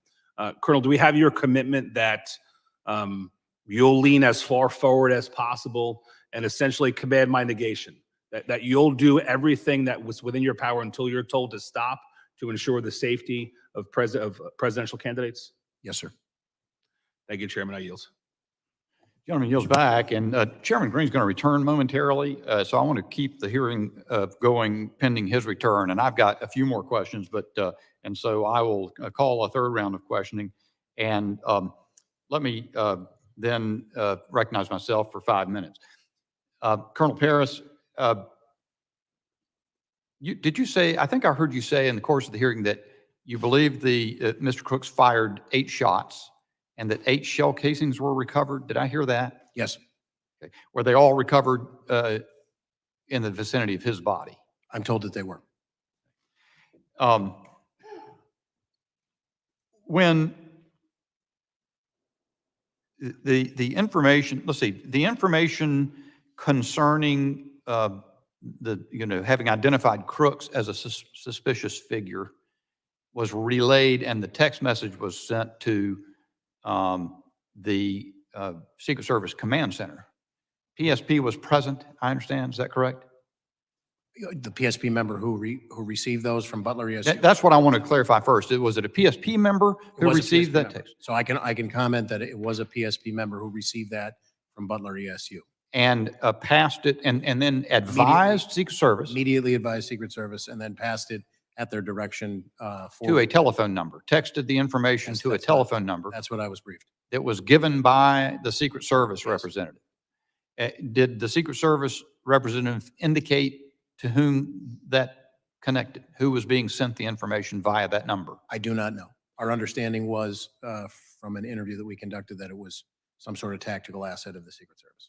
Was there any comment or discussion in the command center about the advisability of keeping the president off the stage until the matter was resolved, either at that moment or later? I do not know, and I would only underscore what I said before, the distinction between suspicion versus a threat. At that point, I think concerning, but it was still, the perspective at the time was suspicious and not yet a threat. How did, so the information was relayed from ESU officers to a PSP officer. Is that, do I understand that correct? Yes. Did ESU have command officers in the command center? That was asked earlier, and like I said, I received a briefing that my understanding was that there were Butler County representatives in the command post, but I cannot definitively tell you from any briefings that I've had who and when they were there.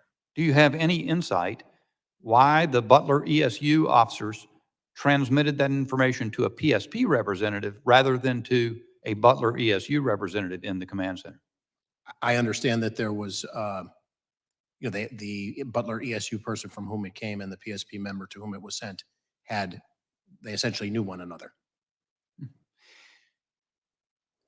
Was there any mechanism in place to monitor the location presence of the ESU officers who were at the second floor window and departed from there to go look for crooks? Was that any kind of communication ongoing in the command center with that, about that? I don't know. Right. Is that a regular practice in PSP operations to have someone monitoring the location, presence, posting, absence from posts of members of your force? I would say in general, you need to know where your assets are deployed, but I would also say, depending on what the prior rules of engagement are, there may be a situation that could realistically, outside of the example we're discussing today, that we would expect our people to make a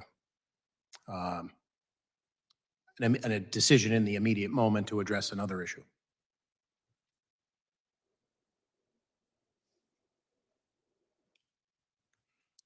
All right, I yield back and recognize the gentleman from California, Mr. Correa, for 5 minutes.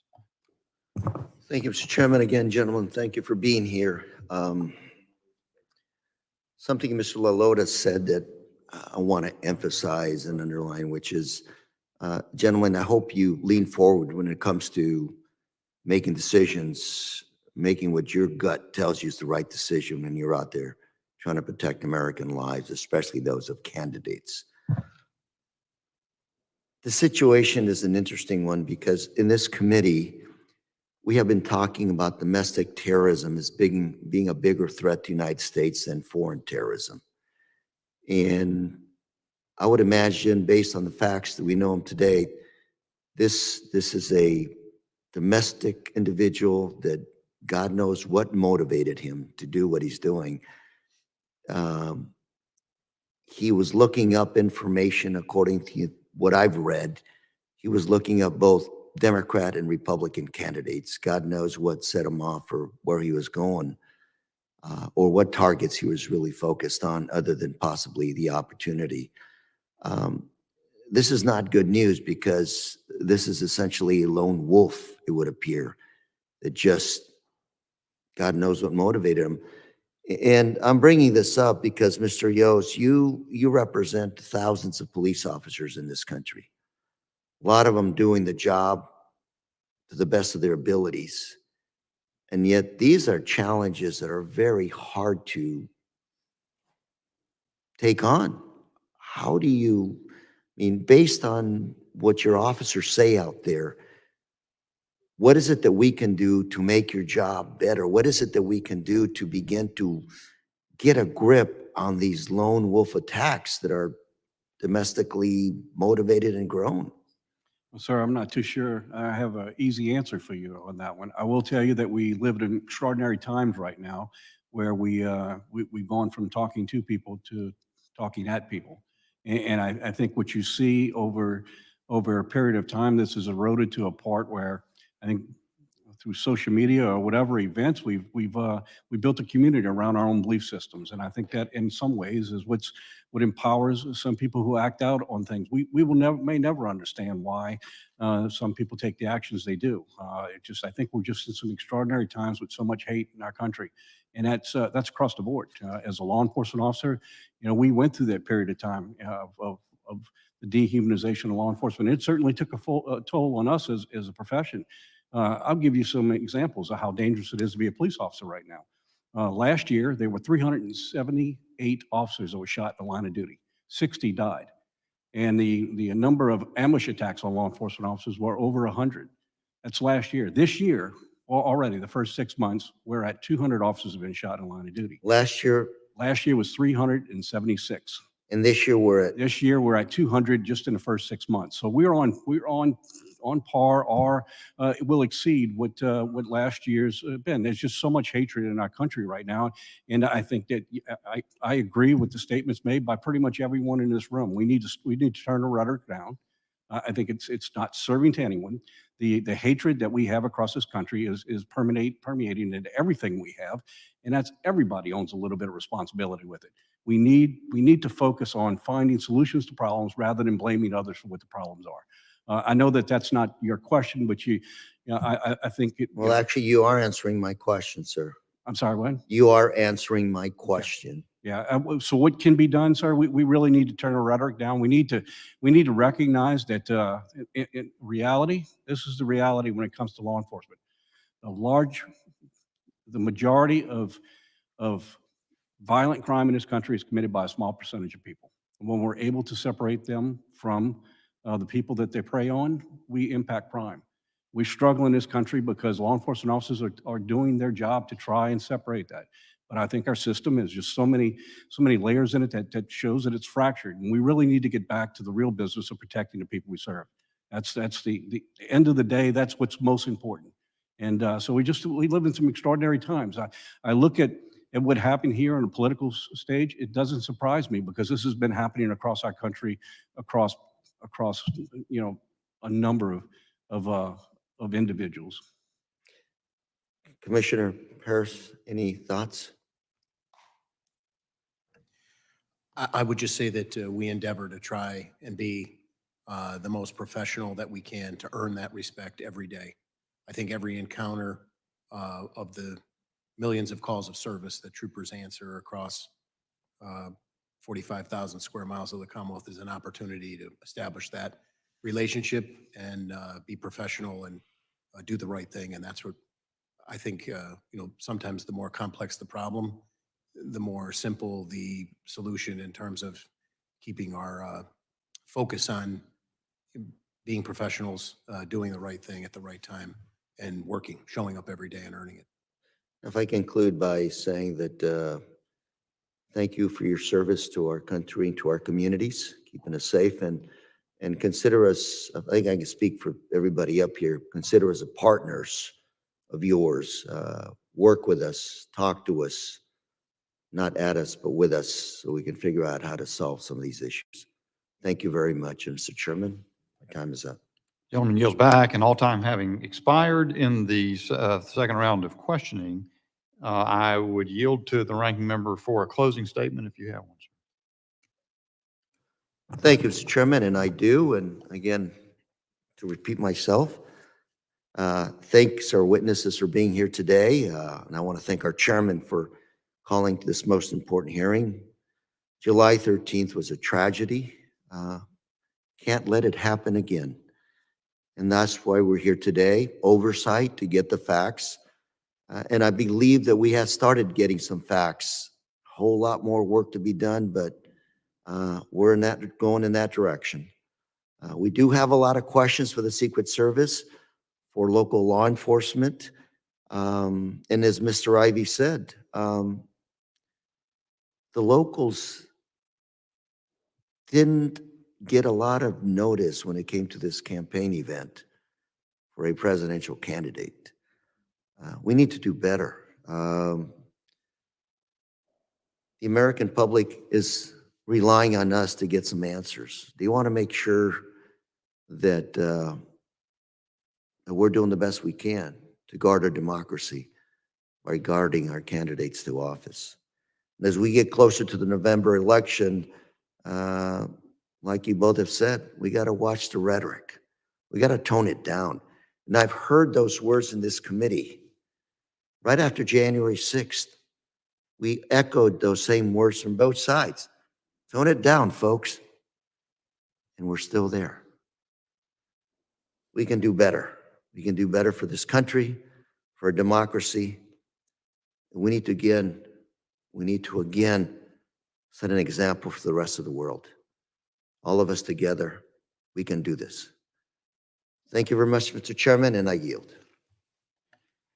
I thank the gentleman, and I'm going to give the chairman's closing statement for him, but it's prepared here, and I think that is the appropriate way to end. Before I do that, I want to say thank you to the witnesses, especially Colonel Paris. I will say that in the North Carolina Highway Patrol is an institution in my state that I have not, until I had occasion to serve in the legislature and then subsequently run for Congress and serve districts that have constantly changed in North Carolina. And I have seen institutionally how the State Highway Patrol has then fed the sheriff's offices over the course of time with the elected sheriffs who've come up in that institution. And I don't know that much about your organization, but you remind me of the fine men and women of the North Carolina Highway Patrol. And I really do appreciate your candor. Tomorrow, the director of the FBI, Christopher Wray, will be testifying before the Judiciary Committee, on which I also serve. And I hope he'll be candid. I believe there are moments when the sanctity of criminal investigations needs to be tempered by the fact that the nation needs answers to a national security crisis, as I suggested before. You have been candid while still protecting the sanctity of the investigations that are ongoing, or of which your agency is a part, and I appreciate that very much. So during this hearing, we got the news that Director Cheadle resigned. After refusing to give straightforward answers to Congress and the American people about the Secret Service's failures on July 13, seeing the chairman return, I'm going to pause and let him give his statement, which I had commenced. Closing for me there.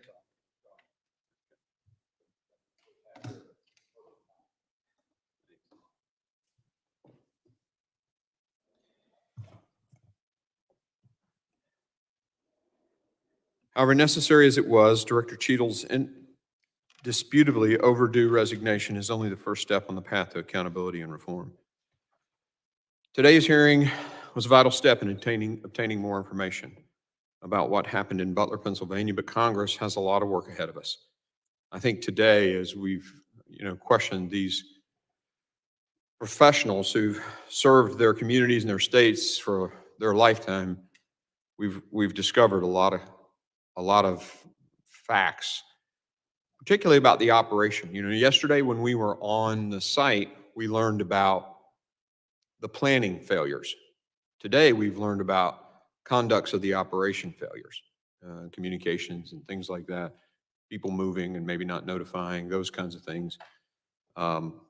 Secret Service making a decision to not stop the president when a guy's using a rangefinder and is described as suspicious looking.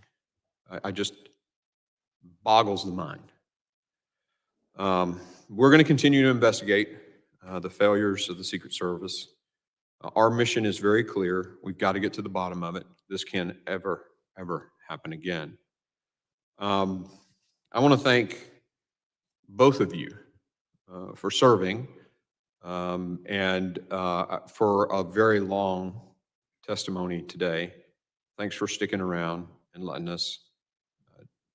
We're going to have lots of other people come in here and we're going to get granular on all of this stuff.